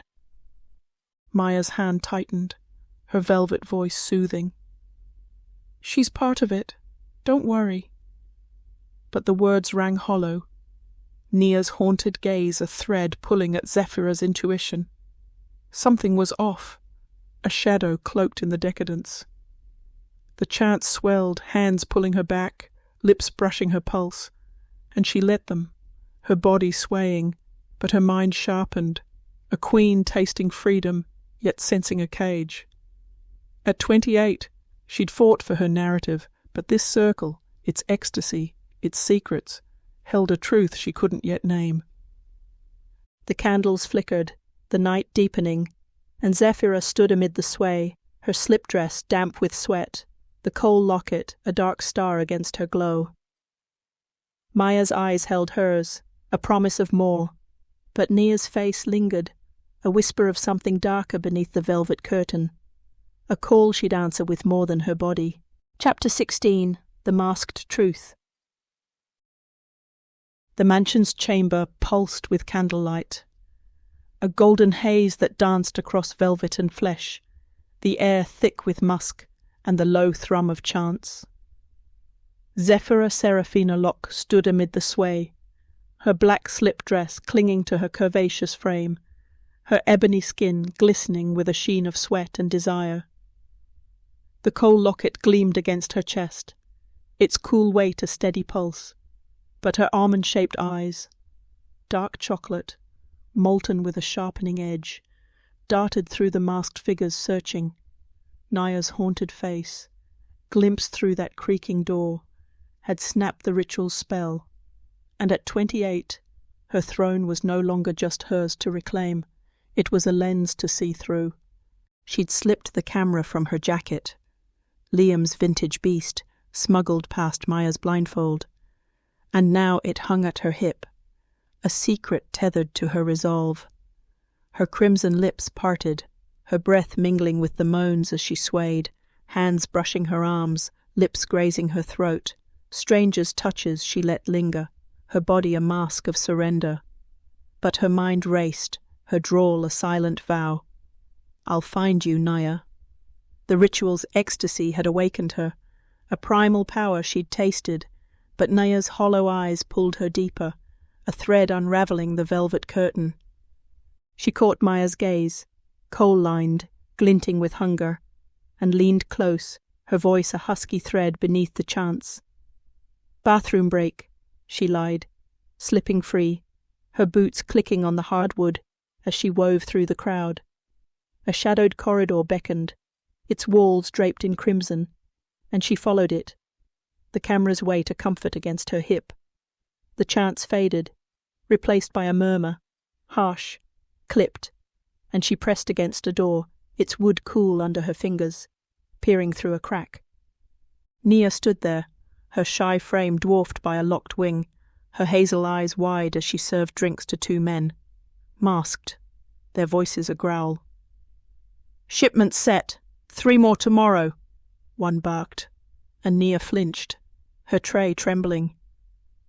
Zephyra's pulse spiked, the coal locket thudding heavier, a pendulum ticking between shock and rage. "Shipment?" The word clawed at her, a truth darker than the ritual's haze, and she lifted the camera, snapping through the crack.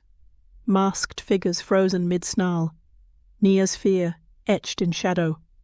Click, click. Each shot a weapon, her lens a shield. The door creaked louder, and she ducked back, her breath hitching as footsteps neared.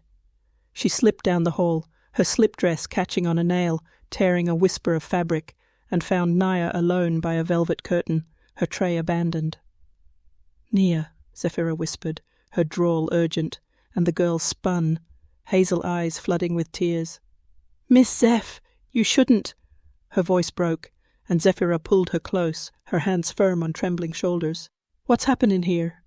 "They trapped me," Naya sobbed, her words a rush.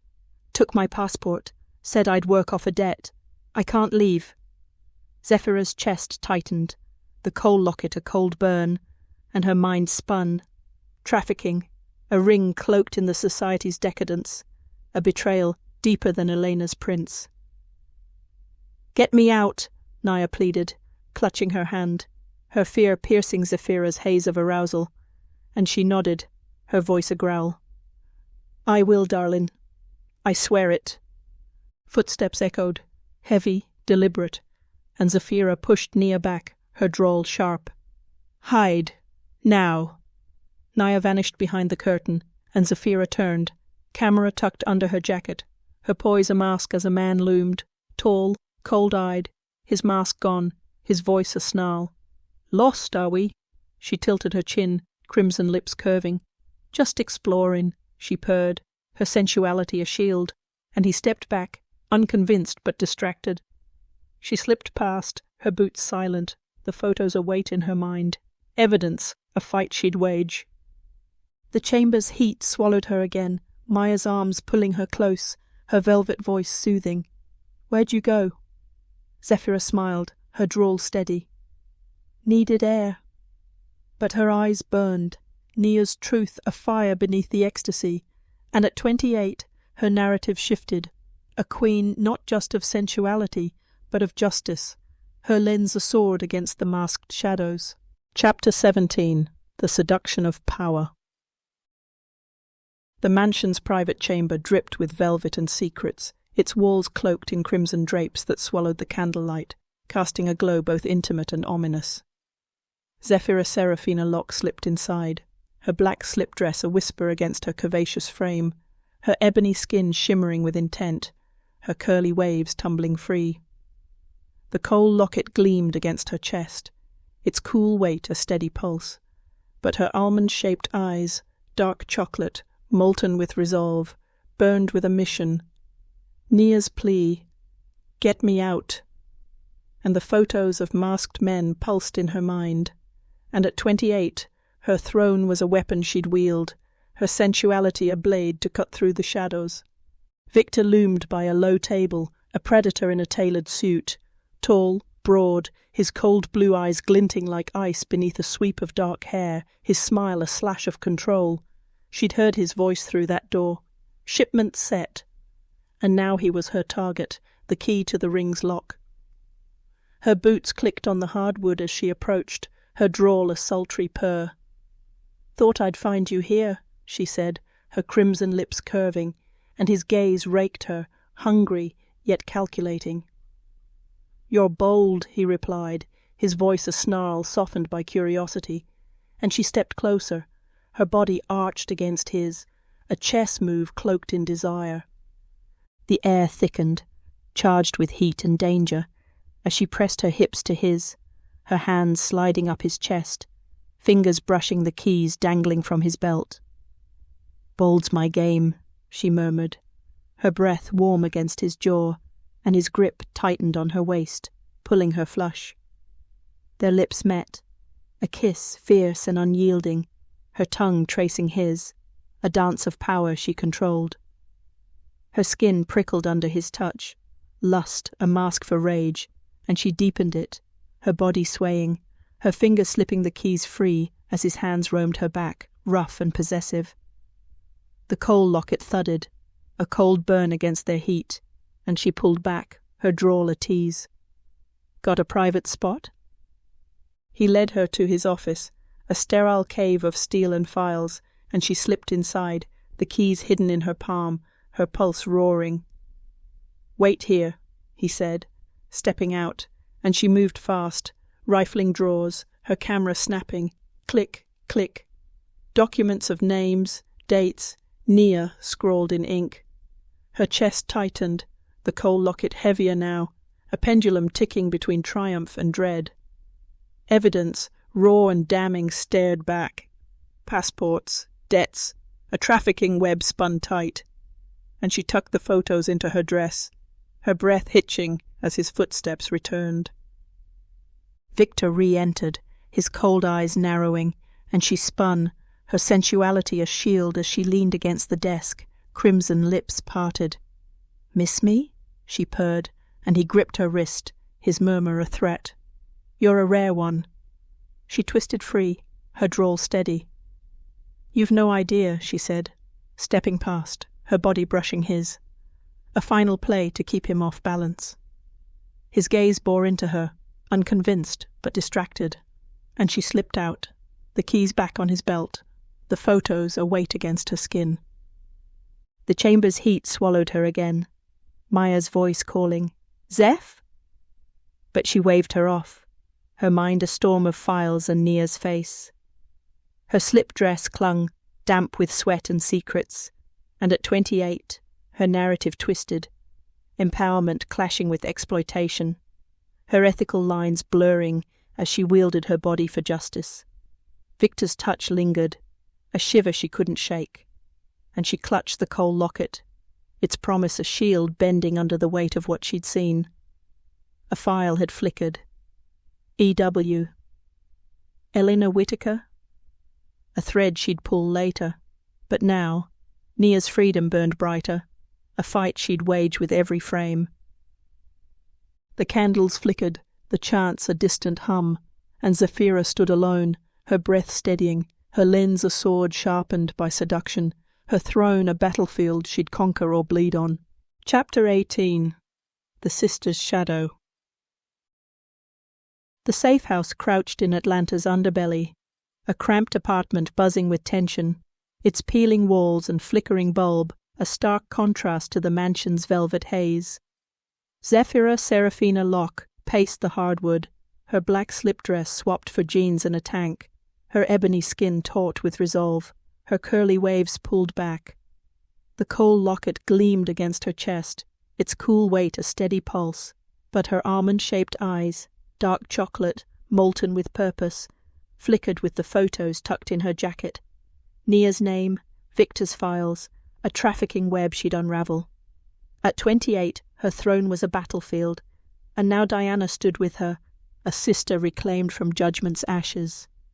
Diana sat at a rickety table, her chestnut waves loose, her hazel eyes sharp beneath a blonde wig, a decoy born of her own fierce will.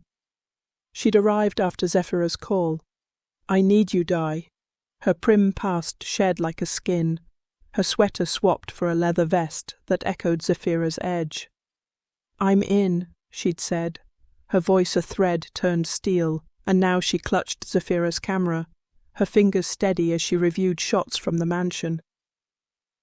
"Victor's crew, they're moving tonight," Zephyra said, her drawl low, urgent. "You'll lure 'em, get me proof." The air thickened, charged with their shared defiance, and Diana nodded, her lips curving, a mirror to Zephyra's fire. "I'll do it," she said, and Zephyra's chest tightened, the coal locket thudding as she saw her sister at 16, corseted by rules now breaking free. She handed Diana a burner phone, her voice a sultry guide. "Stick to the drop-off, snap what you can. You're my lens now." Diana slipped into the wig's shadow, her pose shifting, chin up, back arched, a defiance Zephyra had coached, and she stepped out, a decoy cloaked in courage. Zephyra waited, her boots tapping a rhythm, the safe house's hum a counterpoint to her racing pulse. Hours bled into night, the bulb flickering, and her phone buzzed. Diana's text. "Got him." Photos flooded in. Victor's snarl mid-deal, a truck's license plate, shadowy figures loading crates. And Zephyra's breath hitched, triumph warring with dread. One shot caught Victor's face, unmasked, his cold eyes glinting, and Diana's hands had held steady, her fear swallowed by resolve. The coal locket warmed against her skin, a bridge across their fractured years, and she dialed, her drawl trembling. "You're safe?" "Yeah," Diana replied, breathless. "Back at the Friends." Zephyra sank to the floor, tears slipping free as relief crashed through her, and she whispered, "I'm proud, Di." The line crackled, and Diana's voice softened. "Me too, of you." They hung up, and Zephyra pulled Diana's first shot, her sultry pose in the park, from her pocket, pressing the coal locket between them, a tearful embrace through memory. Their bond healed, a strength forged in shared fight, and at 28, she wasn't just a queen. She was a sister, her legacy mirrored in Diana's fire. Her phone buzzed again, Marcus's number, a voicemail. "Where are you, Di? You and that whore?" His rage cut off, and Zephyra's pulse spiked, the coal locket a cold burn. He was closer, his hate a thread weaving with Victor's, the stalker's shadow, and she stood, her drawl a growl. "Not yet, bastard." The safe house creaked, its walls too thin, and she texted Liam and Maya, "Meet me here," her independence bending under the weight of reliance, her fight no longer hers alone. Diana's photos glowed on the table, evidence of a web she'd tear apart, but Marcus's voice lingered, a storm she couldn't outrun. The bulb flickered out, plunging the room into shadow, and Zephyra clutched the locket, its promise a shield bending under the weight of love and threat, a queen poised with her sister's shadow against a darkening tide. Chapter 19. The Heat of Loyalty. The safe house hummed with a restless pulse, its peeling walls and flickering bulb casting jagged shadows across the cramped space. Zephyra Seraphina Locke stood at the table, her jeans hugging her curvaceous frame, her tank clinging to her ebony skin with a sheen of sweat. The coal locket gleamed against her chest, its cool weight a steady anchor, but her almond-shaped eyes, dark chocolate, molten with fire, burned with the photos Diana had risked everything to snap. Victor's snarl, a truck's plate, a trafficking web laid bare. At 28, her throne was a war zone, and now Liam and Maya flanked her, their presence a fortress she'd let herself need. Liam leaned over the table, rugged in his faded jacket, his salt and pepper beard catching the dim light, hazel eyes tracing the images with a photographer's precision. Maya stood close, her coal-lined eyes sharp, her leather jacket shed to reveal a cropped shirt, her fingers brushing Zephyra's arm with a painter's grace. Their scents mingled, leather and tobacco, paint and wine, a balm to the chaos of Marcus's voicemail, the stalker's shadow, and at 28, Zephyra's independence bent, her drawl a thread of trust. "We've got proof," she said, her voice husky, urgent. "Victor's crew moves tomorrow. Diana's shots pin 'em." Liam's hand found hers, steady and rough, his rumble grounding her storm. "We'll take it to the cops. Set a sting." Maya nodded, her velvet purr fierce. "I've got contacts, undercover types. They'll bite." Their loyalty pulsed, a triad forged in heat and fight, and Zephyra's chest tightened, the coal locket thudding as she saw it. Her narrative no longer hers alone, but theirs. She pulled them closer, her crimson lips parting, and the air shifted, charged with a need that drowned the safehouse's hum. Liam's fingers slid to her neck, tracing the locket, his mouth claiming hers, a kiss deep and unyielding, tasting of coffee and resolve. Maya pressed behind, her lips grazing Zephyra's shoulder, her hands slipping under the tank to map her curves, soft and fierce. Their bodies melded, sweat slick, urgent, a tangle of trust and lust that roared louder than the storm outside. Zephyra straddled Liam's lap, her jeans a barrier she shed, Maya's fingers unbuttoning hers, and they fell to the floor, a symphony of gasps and sighs.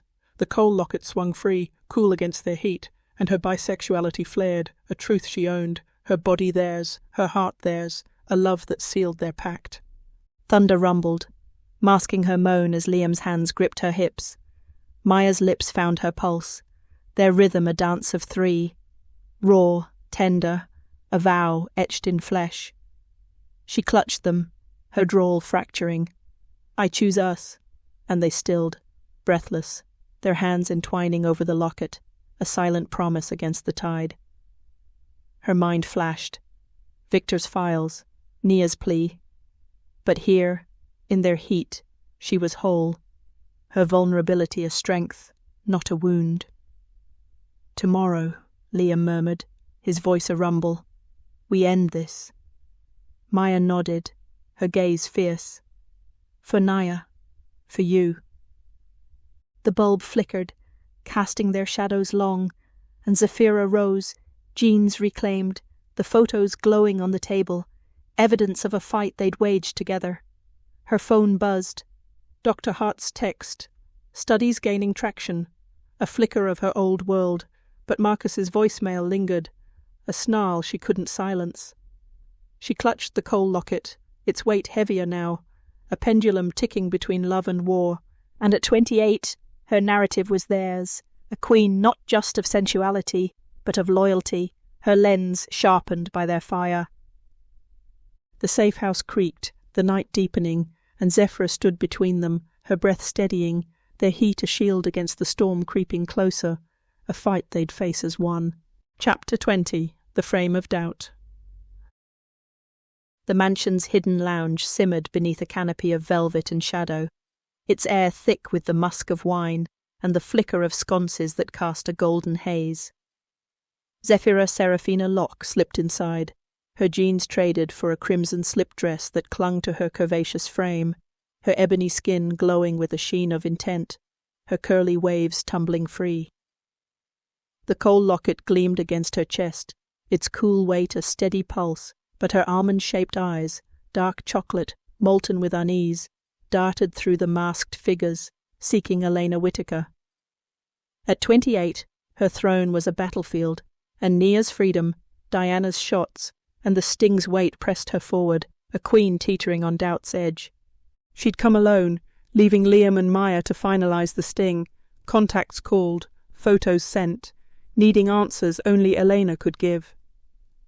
The society's chants echoed from the main chamber, a hypnotic hum she'd once lost herself in, but now her boots clicked on the hardwood, her drawl a silent vow. I'll see through you. Victor's files, E.W., and the stalker's shadow loomed, and Elena's taunts. You're not untouchable. Twisted in her gut, a thread she couldn't cut. Her crimson lips parted, her breath steadying as she spotted her rival by a velvet chaise, platinum hair cascading, her silver dress a slash of ice against the warmth. Zephyra, Elena purred, her green eyes glinting like shards, her voice a venomous caress as she rose, her fingers brushing Zephyra's arm, a touch too warm, too knowing. Back for more? Zephyra's pulse spiked, her drawl low and lethal. Back for truth, Elena. Your initials, Victor's files. You're in this. Elena's smirk widened, coy and cutting, her hand lingering as she stepped closer, her breath grazing Zephyra's jaw. You think I'd dirty my hands? I'm flattered, darling. Their bodies brushed, satin meeting silk, a dance of flirtation and threat that pricked Zephyra's skin, heat warring with fury. The air thickened, charged with their history, stolen gigs, backstage barbs, and Zephyra pressed forward, her voice a snarl. Don't play me. Nia's trapped, and I've got proof. Elena's laugh was light, brittle, her fingers tracing Zephyra's collarbone, the coal locket caught between them, cool against their heat. Nia's a pity case. Victor's toy, not mine, she said, her gaze flickering, a crack in her mask. I flirt, I flaunt, I don't traffic. Zephyra's chest tightened, doubt seeping in. Elena's denial rang true, yet her presence here, her initials, blurred the frame. A masked figure passed, a woman, her sigh a moan, and Elena pulled Zephyra closer, her lips hovering, a whisper of whine and menace. You're chasing ghosts, Zeph. Victor's the devil. Look to him. Their mouths met, a kiss fierce and fleeting, Elena's tongue a taunt, and Zephyra pulled back, her drawl trembling. Then why are you here? Elena's smirk faltered, her green eyes darkening. Power's addictive, same as you. She stepped away, her silver dress catching the light, leaving Zephyra breathless, the locket thudding heavier, a pendulum ticking between clarity and chaos. Her mind spun, Victor's cold eyes, Nia's plea, Elena's flirtation, and at 28, her narrative fractured, empowerment clashing with exploitation, her ethical lines smudging as she wielded her sensuality for truth. Was Elena a pawn or a player? The kiss lingered, a shiver she couldn't shake, and she clutched the locket, its weight a shield bending under doubt.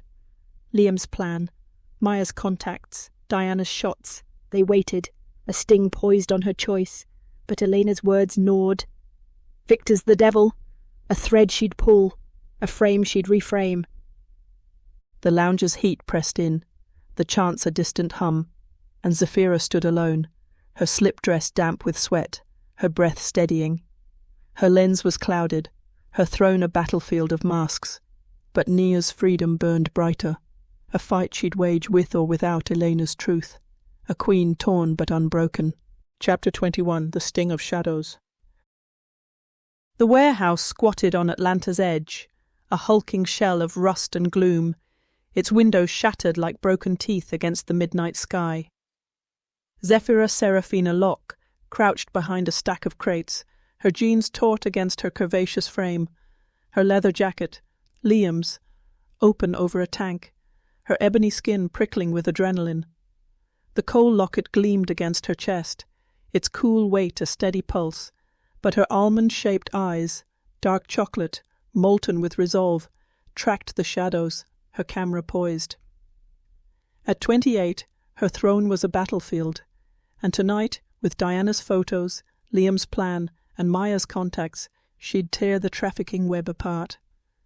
Liam knelt beside her, rugged in his faded jacket, hazel eyes glinting as he checked his watch, Copse en route, silent but closing. Maya flanked her other side, coal-lined eyes sharp, her leather vest a whisper against the crates, her burner phone glowing with the undercover signal. Diana waited in the van, blonde wig shed, her hazel eyes fierce through binoculars, her camera ready, her shots the bait that lured Victor here. "Truck's late," Zephyra whispered, her drawl tight, and Liam's hand brushed hers, steady and rough. "They'll come," he rumbled, his voice a lifeline. The air thickened, tense and raw, the hum of distant traffic a counterpoint to their held breaths. A rumble broke the stillness, headlights slicing the dark, a truck grinding to a halt, and Victor emerged, his cold blue eyes glinting, his suit crisp despite the grime.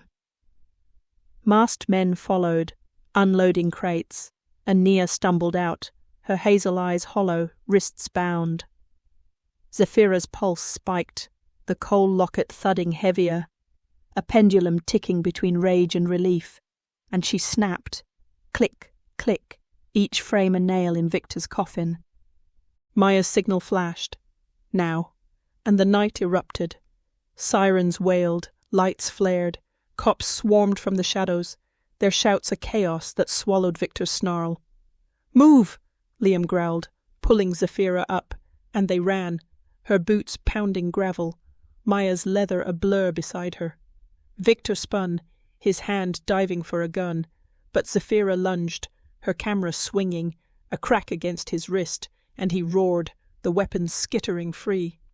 "You're done," she snarled, her drawl lethal, and Liam pinned him, his strength a wall as cops closed in. Nia's sob cut through. Zephyra reached her, tearing the ropes, her hands trembling as she pulled the girl close. "I've got you, darling," she whispered, her voice fracturing, and Nia clung, tears soaking her tank, their bond a lifeline from the seminar to this night. Diana burst from the van, her camera snapping, Victor cuffed, crates cracked open, passports spilling, and her hazel eyes met Zephyra's, a sister's pride blazing. Maya's arms wrapped them both, her velvet purr fierce. "We did it." The warehouse pulsed with chaos, cops barking, Victor's cold glare burning. But Zephyra stood tall, her crimson lips parted, her breath steadying as Nia's weight anchored her. Elena's shadow lingered, Victor's the devil, her role a blur, her initials in files a thread unpulled, and Zephyra's mind churned, doubt a splinter she'd dig out later. At 28, her narrative shifted, empowerment over exploitation, her lens a sword that freed, not just framed, and the coal locket warmed, its promise a shield forged anew.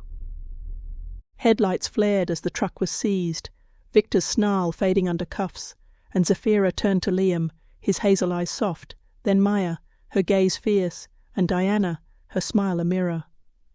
Their hands entwined, rough, warm, steady, a triad and a sister, a victory carved from shadows. The night deepened, sirens a fading hum, and Zephyra clutched the locket, its weight lighter now, a queen unbroken, her fight a flame that burned for more than herself. Below is the prose for Chapter 22, The Weight of Triumph of Through the Lens, written to reflect the reflective, sensual, and redemptive tone of Act 4.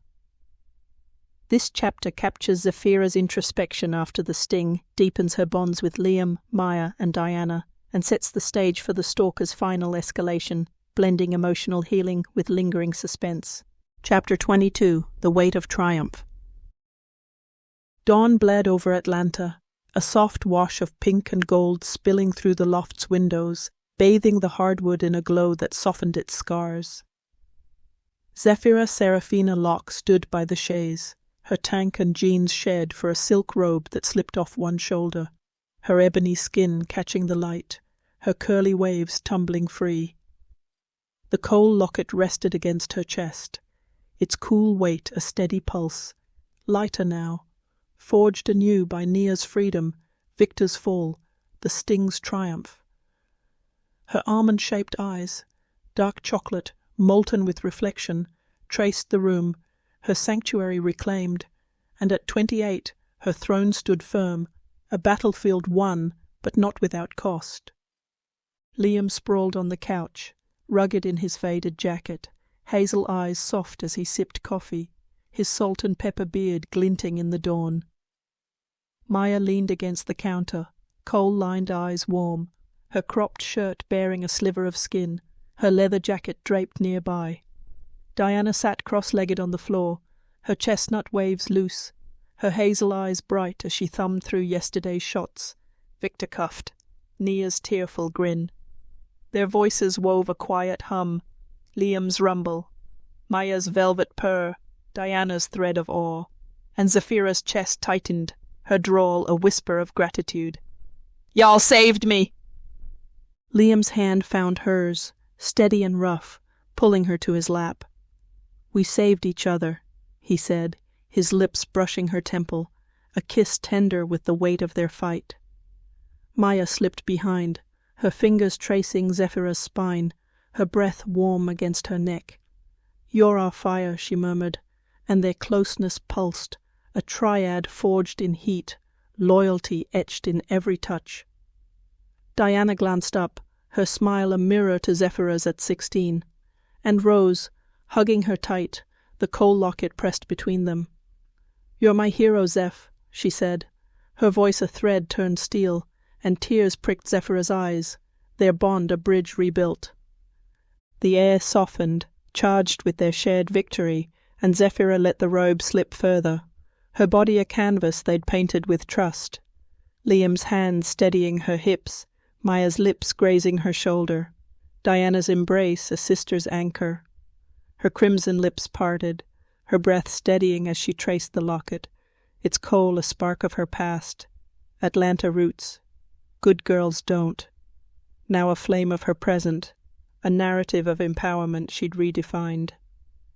At 28, her sensuality was hers, her love theirs, and Nia's freedom a redemption that eased the gallery's stain, the stalker's shadow. Her phone buzzed. Dr. Hart's text. "Seminar tomorrow. Your story's the star," and a smile curved her lips, a flicker of her old world reclaimed. But the quiet fractured as a thud echoed, mail sliding under the door, a small package, unmarked, its edges damp from the night's dew. Her pulse spiked, the coal locket thudding heavier, a pendulum ticking back to dread, and she crossed the room, her boots silent, Liam's hazel eyes narrowing, Maya's hand pausing mid-air. She tore it open, and a single photo fell, her mid-laugh with Diana in the park, a red X slashed across her face. Her breath caught, a vice clamping her chest, and the room stilled, their victory a fragile glow snuffed by the stalker's claw. "Marcus," Diana whispered, her voice trembling, and Zephyra's drawl turned lethal. "Or someone closer." Eleanor's ambiguity, Victor's the devil, and the society's shadows loomed, a thread unpulled, and at 28, her triumph weighed heavy, her fight unfinished. Liam stood, his rumble fierce. "We'll end this." Maya nodded, her gaze sharp, and Diana clutched the camera, her resolve a mirror. The dawn deepened, the loft a fortress of light and shadow, and Zephyra clutched the locket, its promise a shield bending under a final threat, a queen poised with her triad and sister, her lens sharpened for one last frame. Chapter 23, The Final Exposure. Twilight draped Atlanta in a bruise of purple and amber, the loft's windows framing a city humming with secrets now laid bare. Zephyra Seraphina Locke stood by the chaise, her leather jacket, Liam's, open over a crimson slip dress, its satin clinging to her curvaceous frame, her ebony skin glowing with a fire forged through fight. The coal locket gleamed against her chest, its cool weight a steady pulse, lighter now, redeemed by Nia's freedom, Victor's fall, her bonds with Liam, Maya, and Diana. Her almond-shaped eyes, dark chocolate, molten with resolve, tracked the room, her sanctuary a fortress, and at 28 her throne stood tall, a battlefield she'd claimed. The stalker's photo, her face slashed with an X, lay on the counter, a taunt that had sparked their plan. Liam's tech tracing, Maya's contacts digging, Diana's shots mapping Marcus's rage. "He's coming," Liam said, rugged in his faded jacket, hazel eyes sharp as he checked the cameras rigged around the loft, live feed to the cops, a net tightening. Maya stood by the door, coal-lined eyes fierce, her leather vest taut, a knife tucked at her hip. Diana crouched by the window, her chestnut waves loose, her camera ready, hazel eyes glinting with the courage Zephyra had sparked. "Let him try," Zephyra growled, her drawl lethal, and their hands brushed hers, a triad and a sister, her strength mirrored in their fire. The door rattled, a lockpick scrape cutting the hush, and Marcus burst in, tall, wiry, his face twisted with hate, a blade glinting in his hand. "You ruined her," he roared, lunging for Zephyra, his voice a snarl of Diana's ex, the stalker unmasked. She dodged, satin flaring, her boots steady as Liam tackled him, pinning his arms, a photographer's strength turned steel. Maya's knife flashed, pressing to Marcus's throat, her velvet purr cold. "Drop it!" Diana snapped. Click, click, his rage frozen in frames, evidence sealing his fate. Zephyra stepped forward, her crimson lips parting, her voice a thread of triumph. "You don't own us, Marcus." Never did. Her fist cracked against his jaw, a blow for Diana, for Naya, for every shadow she'd chased, and he slumped, the blade clattering free as sirens wailed, cops storming in. Her chest heaved, the coal locket thudding, a pendulum stilled, and she turned to Diana, pulling her close, their embrace a bridge unbroken. "You're free," she whispered, tears slipping as Diana's hazel eyes shone, her camera a testament to their shared victory. Liam's arms wrapped her waist. Maya's lips grazed her neck, and their heat pulsed, a triad forged in fight, their love a redemption that drowned the stalker's stain. "It's over," Liam rumbled, his hazel eyes soft, and Maya nodded, her gaze warm. "You're ours." The cops hauled Marcus out, his snarls fading, and Zephyra stood between them, her slip dress damp with sweat, her breath steadying as Diana joined, her hand on the locket, a family reclaimed. At 28, her narrative was hers, sensuality a power, not a price, her lens a light that exposed truth, not just beauty. The twilight deepened, sirens a distant hum, and Zephyra traced the locket, its coal a spark of her past. Atlanta roots, good girls don't. Now a flame of her legacy, a queen who'd fought for more than herself. Dr. Hart's seminar loomed, her story the star, and she smiled, her drawl a vow. "We'll tell it all." Liam's hand tightened, Maya's fingers laced hers, Diana's nod a mirror, and they stood, a fortress of light against the fading dark, her triumph a frame that wouldn't shatter. Chapter 24, Through the Lens of Legacy. The university auditorium hummed with anticipation, its high ceiling and polished wood bathed in the warm glow of late afternoon, a stark contrast to the sterile hall Zephyra Seraphina Locke had once faced.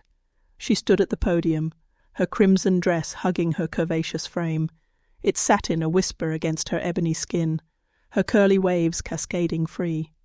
The coal locket gleamed against her chest, its cool weight a steady pulse. Lighter now, a spark of her past forged into a flame of her present.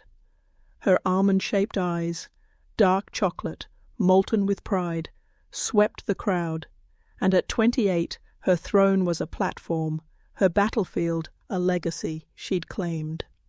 Dr. Evelyn Hart stood beside her, silver hair swept into a chignon. Her sharp eyes softened with respect as she introduced her. Zephyra Locke, model, coach, warrior, shares her story today. The room stilled, students and peers leaning forward, and Zephyra's drawl rolled out, husky and warm. "I'm here 'cause I chose me," she began, her crimson lips curving. "Faced rivals, shadows, a world that tried to frame me, till I held the lens."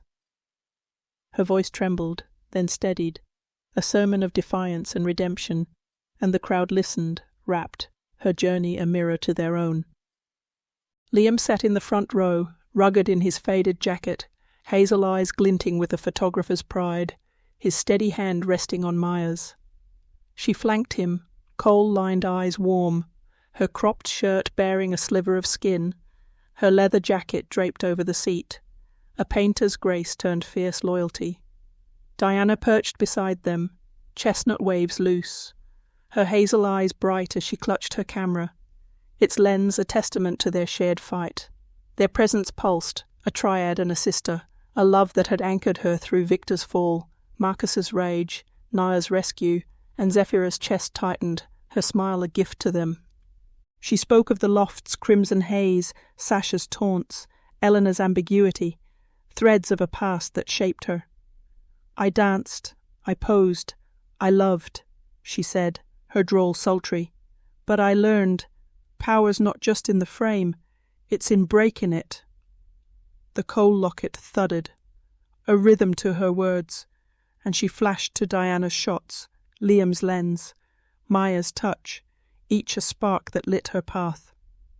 Naya sat near the back, her shy hazel eyes shining, free now, her nod a quiet thank you, and Zephyra's voice rose, firm.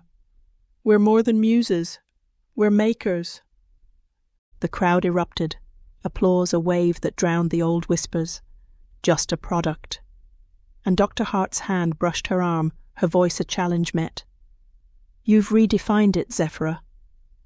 She stepped down, her boots clicking, and Liam pulled her close, his lips claiming hers. A kiss deep and tender, tasting of coffee and triumph. Maya joined, her fingers lacing theirs, her velvet purr soft. "Our queen." Diana hugged her, camera swinging, her whisper a mirror. "My hero." The auditorium emptied, twilight spilling through the windows, and Zephyra stood with them, her satin dress cool against her skin, the coal locket a dark star against her glow. At 28, her narrative was hers. Sensuality a strength, love a foundation. Her lens a light that exposed truth and built futures. She'd faced the dark, stalkers, traffickers, doubt, and emerged, not just unbroken, but whole, a queen whose legacy burned bright in every frame, every touch, every eye that saw her now. The city hummed beyond, a canvas of gold and shadow, and Zephyra traced the locket, its coal a spark of Atlanta roots. Good girls don't. Now, a flame of her empire, a story she'd tell forever, through the lens of her own making.